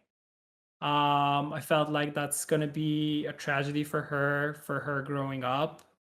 That is gonna influence her life, and it will for sure. But I also didn't want to stay planted in a relationship that wasn't going anywhere and would make me feel unhappy. And I didn't want her to grow up seeing me unhappy and doing something just because you should be doing it for the sake of doing it, or because it's right, or it is supposed to be right. Yes. So I moved away. It was difficult. It was a long divorce that lasted over 2 years, bloody, to hell and bits. Yeah, people also like they know me for cycling, and they know me for yeah, and because that was what I got into. It was my escape at that point. So it's not only that I love riding my bike because I just love riding my bike. I've done it as a kid through all my life. That's Mm-hmm. one element to it, of course. But I think the biggest element was that it was an escape from all this. And it was a point where Gwen wasn't doing also so well. We were just after midwinter update. We're going into, um, um, and and it was a point where there was the stuff at work wasn't also good, and that was also falling apart. So everything was falling apart. So I just started riding my bike at that time, and I moved like I moved away from the place that we used to live in, and you know. And I was like, well, I failed. I failed totally. This is like I was comparing it to, getting fired, easy. Moving through schools, easy, right? Mm-hmm. It's not a big thing. But here it's a really, really uh it's a really big transition. And it's not something that I felt like I had the courage to do at that time, but I just did it. I felt bad about it for a very, very long time. Mm-hmm. I also had always the problem of seeking um, outside help. I never wanted to go to a therapist or any type of, psychologist or anything like that, because I felt I had this, this was also something that was stupid. I look back at it because Mm-hmm. um, I shouldn't be looking, because I thought like psychologists are people who really need help. I don't need help. I can fix that stuff. You Mm-hmm. know, easily myself. I'm not crazy or anything like that. Yep. I look at the way that I was thinking at that time, and I was like, dude, you were stupid. You should have just went to someone. Um, Someone could help you, guide you, tell you what you're feeling, telling you Mm-hmm. which direction to go. But yeah, I don't know if it was just being too proud or being too dumb.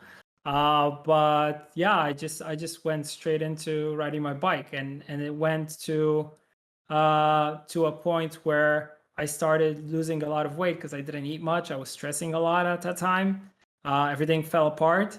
But after work, like going on a bike ride, sunset, totally being outside in the open and just enjoying it, breathing it in was good, and it felt like something that was the only good thing in my life at that Mm-hmm. time. And it also felt like a true, escape, like escape. Mm-hmm. I was like, oh, I'm gone. I'm out of Yep. here. I don't need to focus on the negativity. I have all these bad things happening right now, but I'm here in the moment, just riding my bike outside, and it's great, and it's great. Mm-hmm. And yeah, I started losing a lot of weight. People from the community and people at work started being concerned. That's when the rumors started that I was sick. There were rumors that I had cancer and stuff like that, and I was just riding my bike. I was just riding my Mm-hmm. bike. I wasn't eating a lot. I was eating normal, and I needed time to kind of learn, like, well, if you're exercising so much, you need to start eating more because you're under fueling your body. Mm-hmm. And that's also probably focusing, like changing the moods you have and stuff like that. I learned all about that, but it took time, right, to get to that Mm-hmm. point.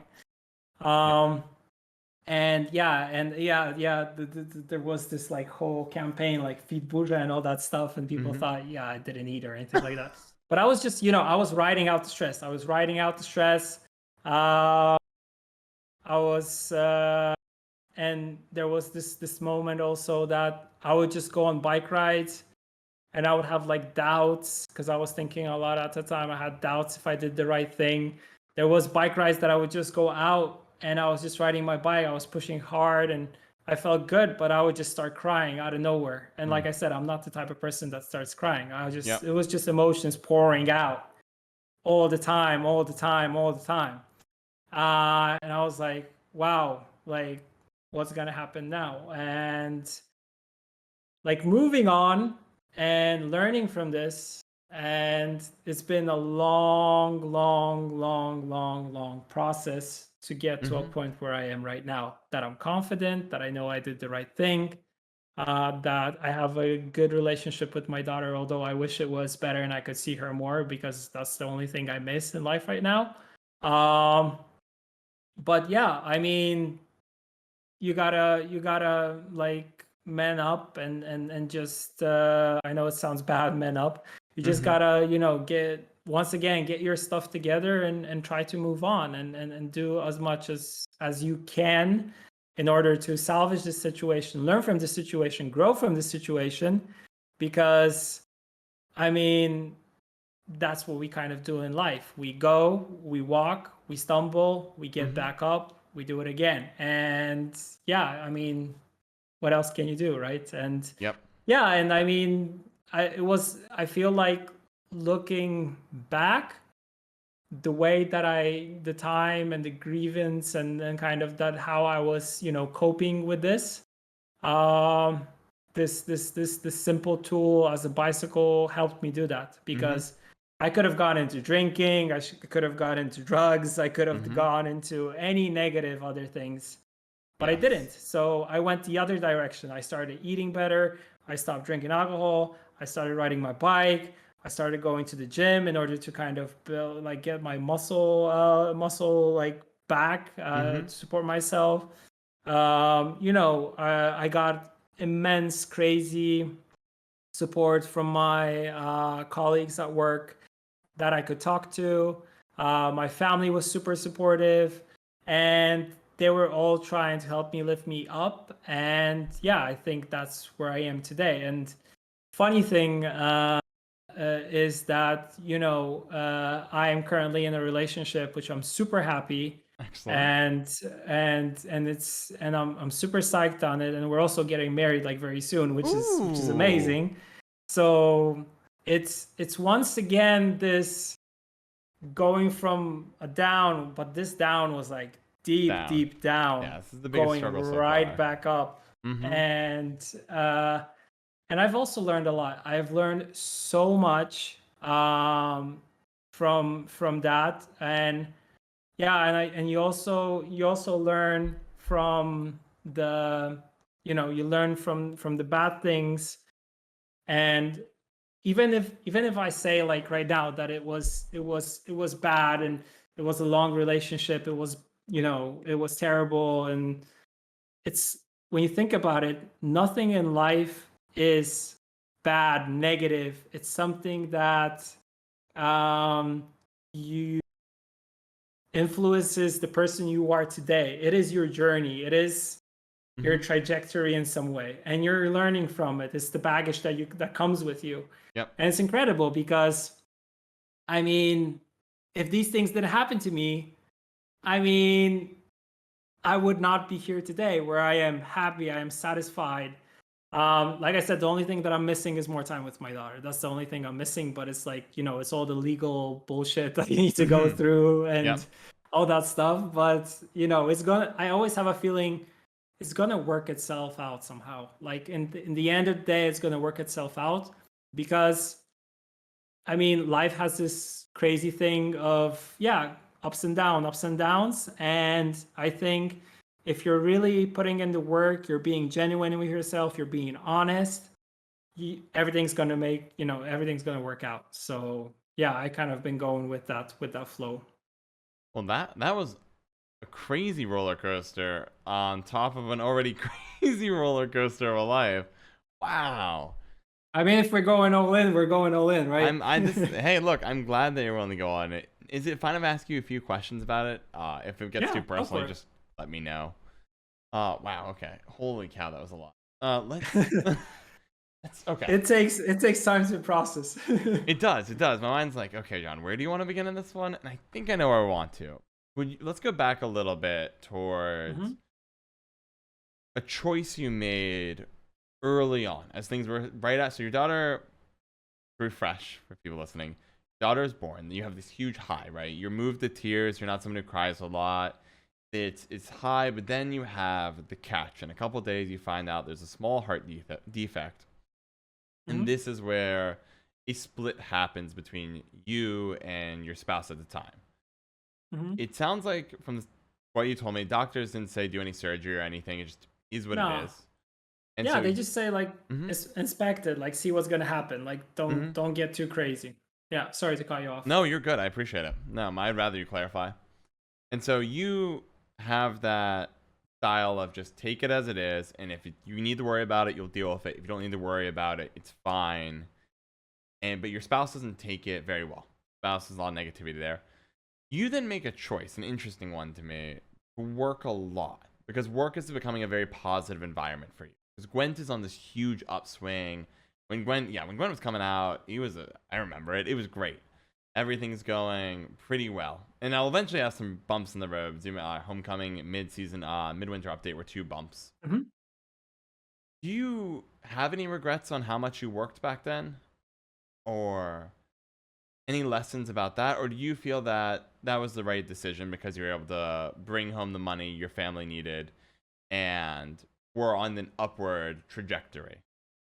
You know what? I don't like to dwell on past things and say that maybe I made a mistake, maybe I shouldn't have worked as much. If I feel like if I didn't, if I wasn't so passionate about the work I was doing, I wouldn't be here today. Like Mm-hmm. hands down. Yes. Um and I felt like it was something natural. I wasn't doing it wasn't too much. Mm-hmm. I feel like it wasn't too crazy. I wasn't working you know, Mm-hmm. I wasn't working overnight or anything like that. It wasn't that bad, to be honest. It was just an hour or two more every day, or not every day, but Yeah. there were days where I would just come home early also. So I didn't feel, but I was really into the community. I was replying to people a lot. I also learned to distance myself from social media a little bit and not Mm-hmm. answering to every message that I get from people.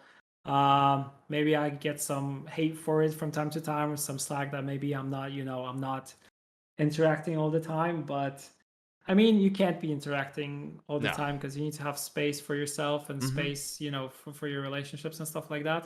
Mm-hmm. Maybe I No. was doing a bit too much at that time. Maybe I shouldn't be like, I was like streaming also Gwent from home.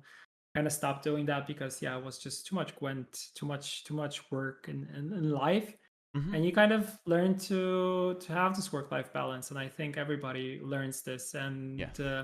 once you're good and successful at something, and you're really into something, you learn to find this balance in between work and your life. And you need to it's a learning curve, but Yeah.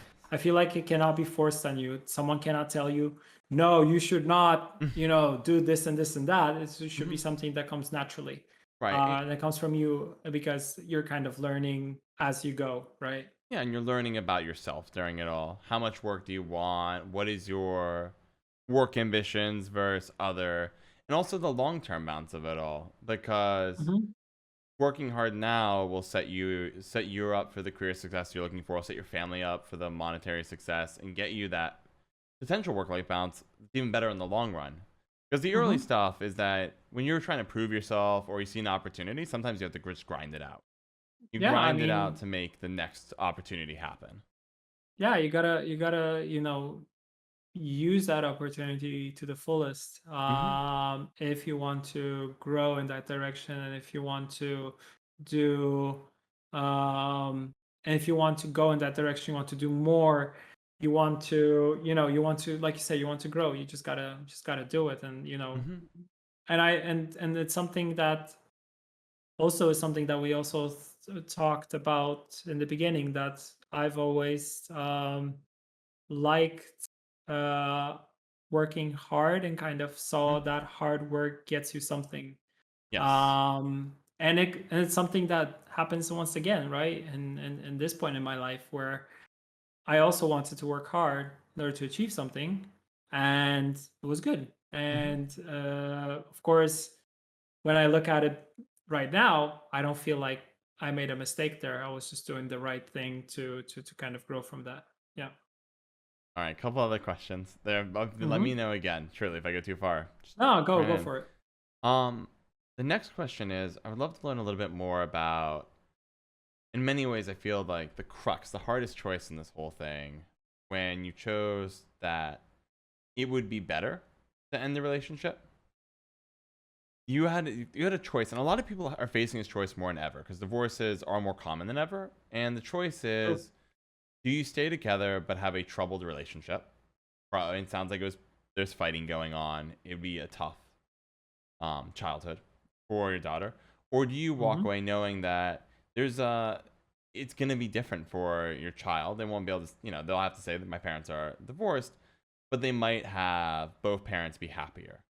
How did you come to terms of what was right for both yourself and your daughter? Ooh, it was tough. Like based on how I was kind of looking at it at the time was that um, I wasn't liking the situation of her being, a little child which is growing and she's seeing life, and the only thing that she's seeing is arguments in between her parents, and I wasn't feeling good with it myself. Mm-hmm. So I think I was just thinking, okay, we gotta move on. We gotta like, I gotta move on. And I think this will be better for her. Although I'm not 100% sure, I still have this gut feeling that uh, if I was, growing up in a family which was unhappy, that would influence the relationships that I have later on. And thankfully, yeah, my parents are happily married for 35 years, I think, or something like that. Mm-hmm. And yeah, they also met each other when they were young, and for them it was wonderful and great, and still is till this day. But my kind of development and my relationships can look different, and it's totally fine. It's totally fine. Not everybody gets to have uh things that they kind of think the way they should go. Mm-hmm. Like life kind of comes in, Yes. slaps you. No, this is how it's gonna look. Mm-hmm. It's gonna be different, and you gotta adjust. And I think that was the best adjustment. And it's something that she's 6 now. She is smart enough to ask questions about what happened, why this happened, uh, and you're trying to explain this to her in the best possible way. And I've always like been telling her that, yeah, that we were not happy. In order for us to be happy, in order for you Mm-hmm. to kind of see us as happy people without any grudges, without any negativity, this had to kind of happen. And she got that. She kind of understood that, and is Mm-hmm. not thinking in a way that, oh, I would, of course she would like, um especially when she was smaller, she would like us to be together, but for sure we knew that it wasn't going to happen. Like Mm-hmm. I knew it wasn't going to happen. Yes. And she kind of, once she was growing up, she kind of understood that too. Yeah, there are still some situations where I go over to pick her up and there are problems, but I mean, I always try to cut it to a Mm-hmm. point where she is not, she's not seeing the negativity there. So I'm taking her to my place. She's happy here. She spends time, with my fiance. She loves being here, and it's a good thing, right? And we're trying to build uh it's Mm-hmm. kind of like building my trust and relationship with her once again, and showing that she has a home here too, Mm-hmm. that she has a home there, and everything's fine. And yeah, and and I think it's the most important thing to focus on for me right now is on the relationship with her, Hmm. and that's how we can build and move forward from this. Yeah. It sounds like once again you're doing the solid approach of when there's something that needs to be fixed or worked on, work on it. In this Yeah. case, you made the choice thinking about your own happiness and also the environment your daughter would grow up in. You made the choice and said, "Look, I'm going to have to potentially rebuild my relationship with my daughter, but I can rebuild a home for her and make her feel comfortable, excited to see me, and give her a good life." And Yeah. that's not an easy one. I'm Yeah. I'm curious how you didn't fall further into like negativity, because you do hit during all of this a really tough point where Gwent starts to be right, because all right now you're on this big trajectory up. Gwent's growing, it's popular. Then it Hmm. starts having a few bumps while this is all going on. Hmm. How did you handle that? You talked about getting into biking, but initially were there some like I guess it strikes me as it's very hard to avoid getting completely overwhelmed with negativity and find a positive outlet instead. I'm curious how you're able to pull that off and avoid getting stuck in the ditch. I mean, when everything's kind of crumbling around you, you're trying to something to hold on to and trying to find something positive. Mm-hmm. Although the stuff at work was happening, like hmm, you are how to say it, but you're in this space where you're kind of thinking that these things sooner or later they will fix themselves. They have to. Mm-hmm. If not, I have the support of my colleagues. I have the support of my family. Um, I have my cycling right now, which is great because it's something to to keep my mind off of the negativity, Mm-hmm. and kind of focusing on those things, to be honest, and not trying to overthink it too much. Not trying to overthink it. Not trying to get into a point where you're kind of oh my god, everything's going to be bad, everything's not going to go well, we might as well just quit and give up right now. And it's kind of like, yeah, let's just go back to the drawing board, or let's build off of this. I think we can come back from this. Like, we've been coming back from worse things in life, so Mm-hmm. you gotta learn to adapt and move on. How simple, like, I know it sounds simple, but Mm-hmm. kind of is how it is, right? Yes. No, just every day is a new day. Take it as it comes. Don't get bogged down in too much of the stuff you can't control.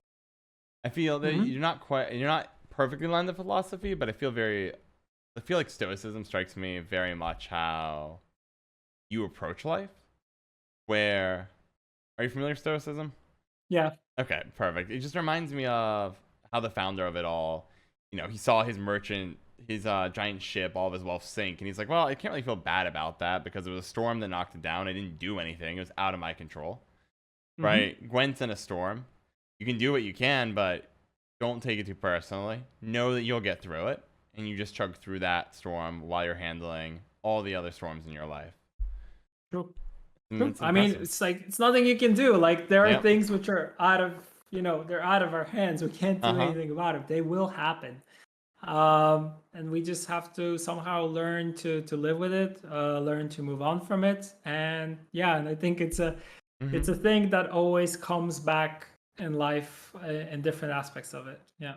Yeah, and you just again roll with the punches, take it day by Yeah. day, and I think it's also I give you a lot of respect for recognizing throughout your entire story when something's out of your control, control what part you can, move on from there, Hmm. and yeah, it's just good. Even in like old stuff, I was thinking like the motorcycle way back, where the consultant came in. Well, you can't control that the shop brought in a consultant and everyone's having to revamp the style, but you can control. I'm going to stick to my style, and then even though it lets me get fired, right? Hmm. Control what you can Yeah. control yourself, do the best you can, and work through the storm. I like it. Hmm. True. So, how did you decide that you're going to go down this path of divorce for yourself, for your daughter? did you have any people who were not as supportive? Because one thing that's been a consistent that I think is almost surprising and Hmm. yet wonderful is your parents were on board despite this very traditional background. Did you find that your social net really stayed there, or did you have to also handle some social fallout as well? I mean, yeah, I mean, friends were our friends, let's say. When we were a couple, that kind of relationships kind of naturally came to an end. Mm-hmm. Most people didn't get what was happening. These things were also kind of spinned in a way to that it was kind of my fault, to be honest, because I'm the Mm-hmm. one that left, let's say.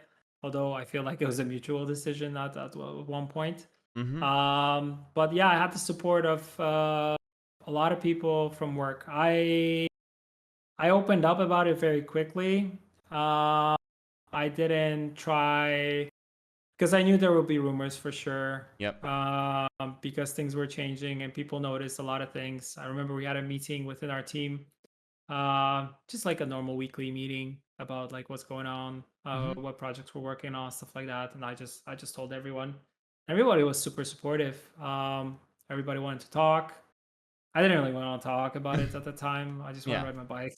Yep. I don't blame you. uh, I just needed my space. Mm-hmm. My parents gave me a lot of support at the time, which I'm super thankful to this day. And yeah, I was there with them. And they were talking to me about it. They were supportive.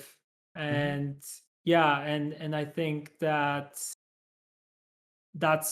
kind of the most important thing in life. Mm-hmm. Like you need, even though I was never like big on like once again I'll say this, and don't ever use this, like whenever you feel like you're in a tough spot in life and you feel like you're not able to deal with it, just don't be afraid to reach out to other people or to support groups or to someone who can actually help you. Mm-hmm. Totally, you should totally do so. But I didn't do it at that time. I didn't think it was something for me, which I think is stupid, once again. Mm-hmm. But yeah, I just learned to cope with it in my way, and my way was going straight into sports. So and it worked out, right? Did work out. Yeah. And hmm? Oh, No, no, no, I was done. gonna say Done. that one thing you've done nice is you have an ability to make a mistake, acknowledge it, learn from it, and then move on. Leave the emotions behind. Don't dwell on it. Just, oh, look, next time something really goes bad, maybe I should have found a support group or a therapist and who could help me through it. That's a learning lesson you take with you. But don't beat yourself up over not figuring it out at the time. Yeah. And that's a good philosophy for learning in general and just living life. Because and also ahead, right? Anytime you sit there and say, "Oh, is life gonna throw more curveballs at me?" Of course, that's life. So Yeah. might as well have philosophy that's very good at getting through the curveball, learning from it, figure out how you could have better positioned yourself, and keep making Yeah. progress. Yeah, and I'm Mm-hmm. also, so people don't get this from this interview. I'm also not like a Zen Buddhist, that Mm-hmm. these things don't influence me. I get pissed off. I still get super mad about things which I don't have control over. But I always come to a point where, like, well, if I don't have control and I cannot change that, I will not change this by being angry or being sad or being unhappy. I Mm-hmm. just gotta, move on and try to salvage the most I can from a situation and just move on. Mm-hmm. That's it. Yeah, and you do the best you can, right? And when you're in the Yeah. immediate storm, the emotions are flying. You're trying to figure out what you need to do to get through whatever the immediate problem is. I find that, at least for myself, a lot of the progress and learnings come after. I think you mentioned that earlier as well when you Hmm. got fired. Immediate concerns, money, relationships. And then once you get some distance, you look back, you're like, okay, here's some learnings. Can take it in stride. My gut still is in the right place. I like where my gut's feeling right now. Let's keep moving forward. Hmm. Exactly. Yeah, no, I'm not a Zen Buddhist either. So it'd be nice, but None I of can't. none of us are, to be honest. I think if you're even super zen and meditative, you will also get into Yeah, to a place where just you lose your marbles and you get mad. yep. There's a point. Yes, there's a point where everyone has a line. Everyone has a line, and something's gonna eventually cross it. Exactly. So, what were some of the lessons you learned along the way that you apply to your current relationship? Because at the end of this, you still said, I'm going to have, open to loving another person. You now have fiance, soon to be married. What were some of the key lessons you learned, whether it's picking a potential partner, how to keep the relationship healthy? Tell me about that. It's funny thing because every girl I met after everything that happened, I was already like, by the way, before Mm-hmm. this goes anywhere, I have a daughter. Mm-hmm. I am getting divorced. Just lay it all out. Lay Yep. it all out. Show the hand. If they Mm-hmm. run, Great. it was supposed to be that way. If Yep. they don't run, fine. That means they're gonna stick around. I'm just saying, it's gonna be hell.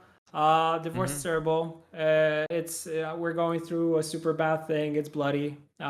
So yeah, Yep. either you're fine with that or you kind of run away. I also what I learned from my current partner, my fiance, is to Mm-hmm. talk more, be more open. And I think that's the biggest thing that I learned, Mm-hmm. because you need to be communicating a lot in a relationship. You shouldn't be boiling things inside of you to a point until you get to a point where you're just screaming them out because there's too much baggage Mm-hmm. there and you need to just get it out. um and also yeah, when it comes to my current relationship, it was actually a person that I knew for a long, long time. We were friends. She was great to talk to always. Mm-hmm. She was super nice. Without anything behind that. We're just good friends, and she could talk about her stuff. I could talk about my stuff, and it was Mm-hmm. just natural. And then yeah, when we were both when we were both kind of done, when I was done with my previous relationship and she was done with her previous relationship, we went as friends on vacation, and then Mm-hmm. from that vacation we came back as a couple. So Hmm. Sounds like a good um, vacation. yeah, it was natural, right? Mm-hmm. So we didn't really wasn't something that we really, I don't know, tried to achieve. It just happened, naturally. Nice. Naturally. Yeah. Yeah, it's natural clicking, but also it sounds like the communication here is really strong. It Yeah. sounds like both as a lesson in general, but also your fiance seems very good at communicating, talking about. I'm sure not every conversation is probably pleasant, unless you're still in that honeymoon phase, but very down the earth one. Do it before you start screaming at each other and Yeah. foundation is burned. Yeah. I also wanted, to be with someone who is gonna appreciate the things that I do, appreciate the work that I put in, that is gonna see Mm-hmm. me for the person I am with my flaws, but also with the things that I do well.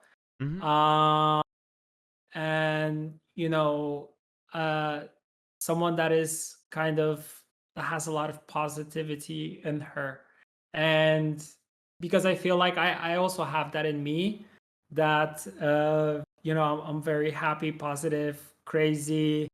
I like to go YOLO on a lot of things, which in Mm-hmm. some relations will not go well, especially who people who like to plan stuff. Although in our current relationship, it's in a way where she is the master planner. She is the organized one. I Mm-hmm. am the chaotic. Let's go crazy. By the Yep. way, let's ride a bike off a cliff because it looks cool, or let's just do that. And Mm-hmm. well, this wasn't in my plan, but we learned to make those things, work together super well. And yeah, it's nice because it's a breath of fresh air, and I think we're always trying to find that person that we will both bring something to the relationship. So I will bring some things Mm-hmm. that complete her, and she will bring some things which complete me. Mm-hmm. So, these things kind of make us a nice whole. Nice. And by the way, I'm also learning a lot. I'm learning about, like you said, communication is something Mm-hmm. that I learned about, because I'm stubborn. I like to keep things to myself. I like to build walls when there is something that I'm dealing with. I like to just build a wall, go on a bike ride, come back. And Mm-hmm. there were like instances in the beginning of our relationships where we could get into, maybe not even an argument, but we were trying, like, she was trying to understand like what was going on. I wasn't talking. I would just go on a bike ride, come back, and I felt great. And he's like, you were pissed like an hour, 2 hours ago. What has changed? I'm like, well, I vented and it's fine. But what was going on? And then I would go to like explaining what was wrong, and she's like, well, you could have Mm-hmm. diffuse this just by talking to me, because I'm also concerned like what's going on with you. You're not here by yourself. You Mm-hmm. can talk to me. I was like, wow, I can actually talk to her. And I feel like, in the previous relationship that I had, I could not talk, right? Yep. I could not, talk or, gel things out. It Mm-hmm. was just, I was being accused of things, or if I said something, it was spun the other way Mm-hmm. towards me. And yeah, she was like throwing me a curveball, and Mm-hmm. that didn't work for sure. So I Yes. think what we have right now is working a lot. Yeah, Yeah, it's and that makes working a lot super of well. makes a lot of sense because when you describe your previous relationship, it sounded like a very negative environment when you're coming back at work. So if you were gonna share a tough day at work, it'd be tough to share with someone, a negative environment. And if you had a positive environment and the other person you're sharing with is always negative, that also doesn't really work. But it sounds like right now you have someone that's very invested in you, what you do, similar hobbies, and It's wants to cool. see your success. So when you come home on a bad day, your current partner is concerned about you. You come home on a good day, she's ready to celebrate with you. And that is wonderful. No Yeah. need to. Plus, one thing to add. Plus, she's the type of person that lifts me up. Mm-hmm. And whenever I do something, I always just shrug it off. Yeah, I did it. So what? But she's like, no, that was cool. That was amazing. You did great. Mm-hmm. And she's also been supporting me in a way, saying, because I've had doubts about being a good dad. She's like, you're a great father. You're doing this and this and that. You're always trying. You're always talking to your daughter.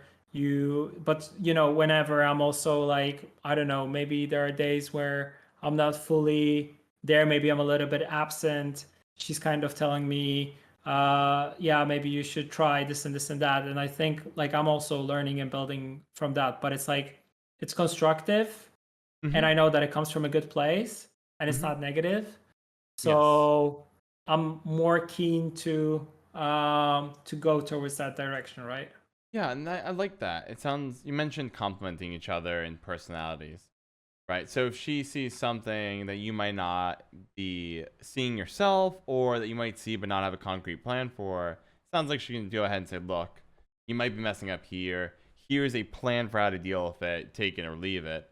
Even of course you can ignore it, but it sounds like here you should really consider this. And you say, oh yeah, that makes sense. Let me run with this. I can feel a bit more engaged. I feel a little bit more structure. And then once the problem's resolved, I can go back to being totally myself, that chaotic, take it as it comes mentality, right? It's Exactly. yeah, basically a partner in crime. I love it. Yeah. Complementing each other. And I'm sure there are times where she's coming in and she has too many things on a plan. And you're like, all right, look, these don't actually matter as much. You can put them to the Yeah. side. You can wing these, do these Yeah. for. Okay, I love it. That's a powerful Yeah. It's relationship. like, yeah, we don't need that plan. Let's YOLO it. Yeah, Let's exactly. do. Yeah. I often think about how, in many ways, in school, at least in my opinion, in the States, different in the world, I always think the worst score you can have as your final grade average for university is, for the vast majority of people, the worst one you get is a 4.0. Because it Hmm. means you spent way too much time proving something that you already know you were. Like a 3.9 with basically means you have nearly straight perfect grades. And you've already proven you're smart. Might as well do other stuff. Be a little more free. Push yourself in new, Yeah. interesting ways. And like if you come up with the perfect score, you've aced everything. You didn't really show anything. You already knew that. there's a point where you can be too much of a perfectionist, too much of a planner, where you have to build the skill to say, okay, you know what, gonna wing it, gonna wing it. Yep. And that Don't be is afraid. Don't be afraid to do so. Like yes. just wing it sometimes, go crazy.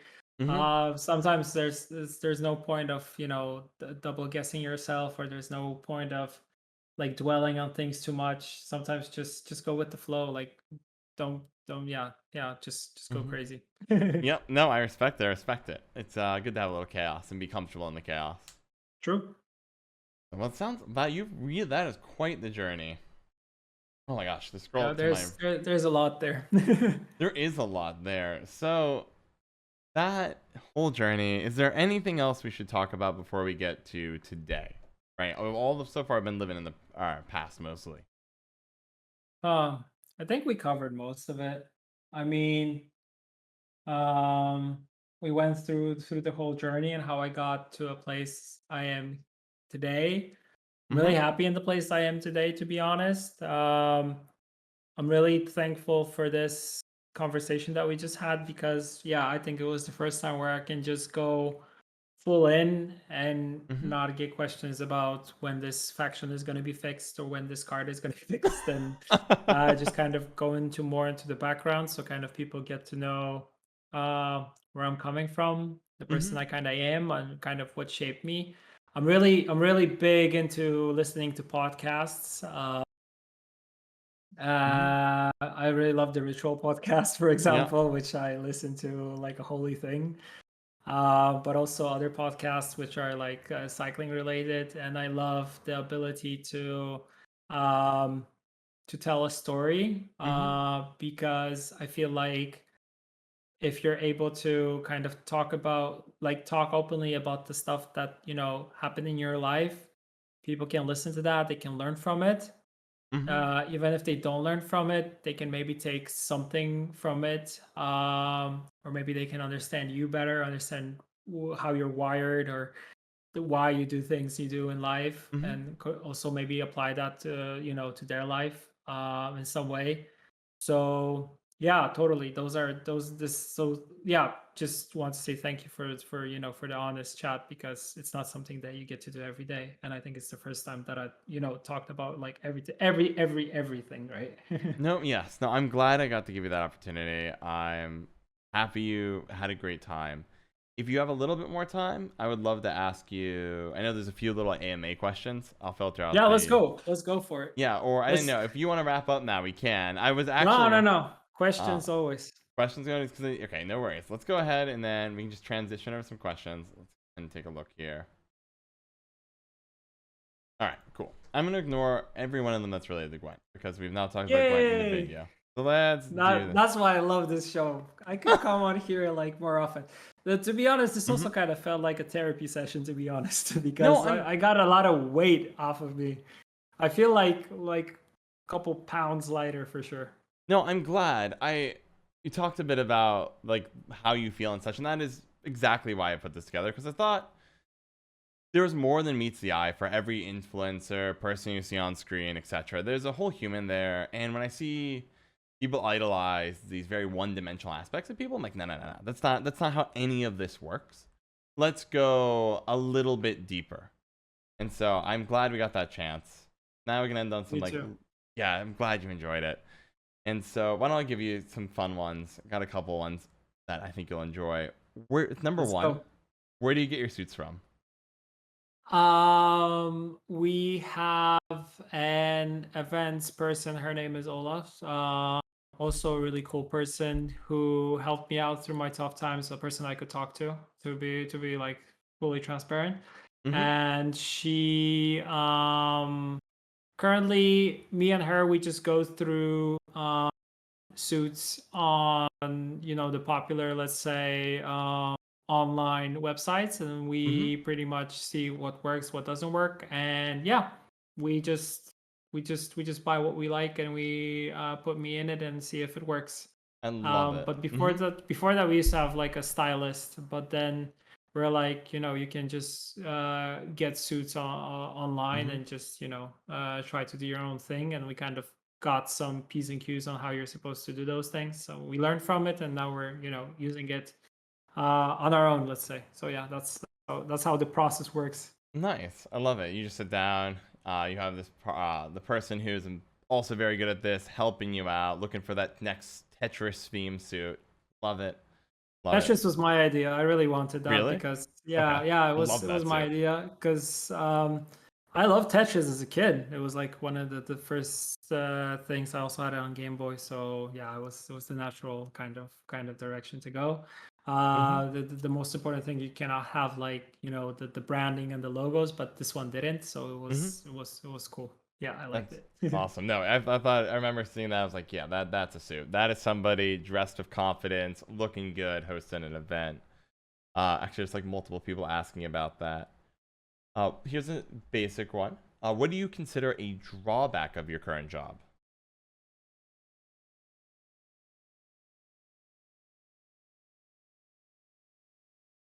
Man, that's a tough one. I don't see any drawbacks, to be honest, Love that. because Okay. I mean, maybe there are days when something's not going right and people are furious about it, Mm-hmm. and I get to a point where like, why did I think of that when we were just like planning that before we actually pushed the button? I think we're also good at not making those mistakes anymore. Mm-hmm. But I kind of get mad if we didn't catch those earlier. But I don't see any drawbacks. I really like what I'm doing. I'm also like the fact um, that I'm kind of involved in multiple things. Like I get to you know, Mm-hmm. get to have a team, get to interact with them. I get to from one point I can, you know, help someone with a copy for a post or for a news post or for like a social post. But on the other hand, I'm also going to an interview, Mm-hmm. or I'm doing an interview with someone, or we're making a video, or I'm making a twig. Mm-hmm. There's so much variety, which is, you know, which is amazing. There's always something cool to do and something different to do. And Mm-hmm. as you know, I am this type of personality that I don't like doing the just the mechanical, you know, nine to Yeah. five every day, but Right. just having a lot of different things, Yep. variety, a lot of things going on. So Yeah. yeah, You thrive in the chaos a little bit. You like doing all kinds of things that stimulate your mind different ways. true, So I was true. even your career path. You're all you're hopping around different roles. Passion related. You did teaching, you did sales, you did repair work, all a little bit of everything. Yeah, yeah. Makes sense. It makes sense. Here's another one. What's the story behind the single earring? Ah, the one here in my Mm-hmm. left ear. Yeah, it's since I when I got really into motorcycles, I really started watching a lot of MotoGP. Um, and it was a time where Valentino Rossi, he's an Italian dude who still races, although Mm-hmm. he's 40 something. I think he's the oldest Mm-hmm. to race still in MotoGP professionally. He was kind of a big influence on me. And I really liked his positivity, his goofing around, having fun, not taking stuff seriously, but also being good at, you know, really, Mm-hmm. really good on what he's doing. Yes. And I've always been driven to people like that. So I was like, I had a friend in the first university I went to. He's like, oh, I'm gonna get my ear pierce. I'm gonna get these, you know, those Mm-hmm. big kind of The how you gauges. call those? Yeah, yeah, the Yeah. big Okay. gauges. I was like, no, I'm not into that, but I'll go with you. And I just I wanna get an earring, and I already have an idea of what I want. And I just went and we just did it. It was Nice. cool because it was like a bonding thing between us as friends. And also brought us together closer. But yeah, it was just a fun thing to do, and I kept it in my ear since that time. I don't. I mean, I still follow Valentino, and I still follow a little bit of MotoGP. Maybe Mm-hmm. not, you know, not to the extent I did at that time when I was just crazy watching it all the time. But still, I still do. Mm-hmm. So yeah, I think it's something that influenced me, and that earring is kind of also reminds me of that. So yeah, that's where it came from. That's why it's still there. I like it. And that's a solid story. And I also appreciate how you're attracted to people who work hard and also have that performance to match it, get the True. results. I And love that that. makes sense to me. It sounds like something that aligns closely with your own personal morals. True. So here's the final question. There's a huge list of questions, but I think this is the perfect one to end it. It's like a little bit of Hmm. paragraph, so bear with me. So let's start reading it. Let's Your go. your backstory shows not only your perseverance, but also the amazing supporters you have had standing behind you. While we cannot choose or change who is standing behind, how important do you feel it is for us to stand behind and support other people if we wish to see them succeed? Super important. Super important. I think also that the one thing that I employed uh, in life, and especially in my professional work life, is whenever I meet anyone from my team, and we meet on a monthly basis just to talk, Hmm. what I tell them every time is like, my doors are always open. If you want to talk, Hmm. please come to me. If you want to talk about life, if you want to talk about work, if you want to talk about hobbies, if you want to talk about your struggles, if you want to talk about whatever, I'm totally open. I'm there because I think everybody needs at least to be assured that they have a person that they can come and talk to. Hmm. Um, I also appreciate that I got that support and that I have that support in my life. So why not give it to others?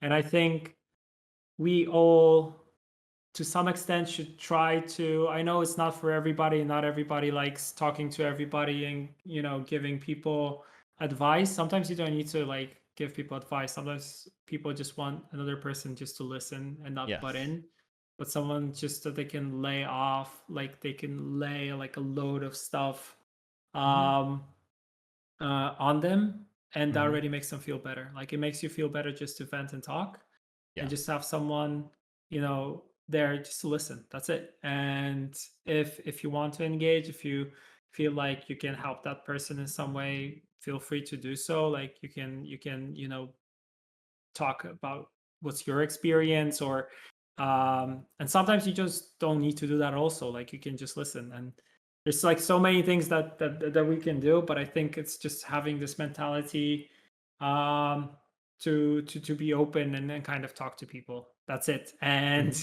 I know not everybody likes to talk to people. Some people are kind of they want to be in their bubble, and then kind of focus on that.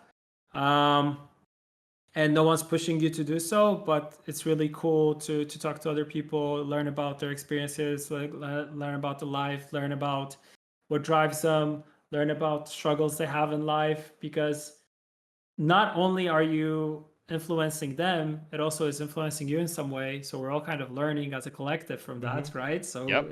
it's a win-win for everybody, right? So It why shouldn't we be doing that? it totally is because you want to see the people you like succeed. Whether in your case you're as the lead, right? You want to support your team, and Hmm. knowing that support is not just telling them how to do their job better, but also supporting them emotionally with their struggles. I know one manager I had when I worked in finance blew my mind because I was having such a bad day, and he's like, "John, Hmm. just take an hour break. We'll pay you for it. Let's just go walk outside for an hour." And it was exactly what I needed. I was like in tears at the generosity. And sometimes you just need Yeah. a little helping hand with stuff outside work, that personal touch. I Also, mean, mhm, you gotta 100%. like be. Let's all kind of be human, right? If someone needs a day off, they really need that day off. If someone needs to Hmm. talk, they need to talk. If someone doesn't want to talk, they don't want to talk. And we should all kind of learn to accept that. I know that throughout all the things that I've been as a journey, like on my journey, I learned that I have a lot of empathy, that I like listening to people, that I like interacting with people and having fun with them. Hmm. Um, and yeah, I mean, totally just being open to an extent, I think is the most important thing. I love it. I love it. Well, do you have any final words you want to say before we wrap up? I think I want to thank you first of all. Thank you for everyone who is listening to this. I just hope that my story in some way um, can have some type of influence. If not, at least I hope that it was something that is interesting to kind of hear, to kind of get to know more about me. Um, yeah, and I just the things I could leave you with is like, yeah, if you have a gut feeling about doing something, do it. Mm-hmm. Uh, if you're not sure about something, go YOLO. Communication is key, Yep. and yeah, just be kind to one another. I know Flake always says this too. Mm-hmm. But yeah, just be kind to one another, listen to others, talk to others, and yeah, just enjoy life, because I know there's ups and downs, there's good and bad, but in the end, I mean, it's amazing that we get to do what we do. And the thing I was kind of thinking about today, Mm-hmm. after one of the meetings that I had today in work, I was like, how awesome we are as human beings is amazing, because on the Mm-hmm. one hand we have this brain which lets us do incredible things and lets us create things, but it's also, you know, a burden in some way, because we sometimes Yep. get lost in our thoughts, and there's so much complexity there. And Mm-hmm. but it's just amazing the way that we're built, and the different ways that we go through life, and the different things that we learn. Mm-hmm. I think we should all be just thankful for just having that. Yeah. Yeah, I can't think of a better words myself than saying, life is beautiful, it has its ups and downs. You find Yeah. your philosophies, go with it, go with your gut, trust that things will get better, work your way through, communicate. Oh, those are all wonderful lessons and a great perspective. Well, Buja, thank you so much for spending this time for me. I really do appreciate it. And I I wish you appreciate it nothing too. but Thank you. success. You're welcome. Thank you. Shout out to McVandar and Ahmed Ali for all their wonderful, joyous, and most excellent support on Patreon.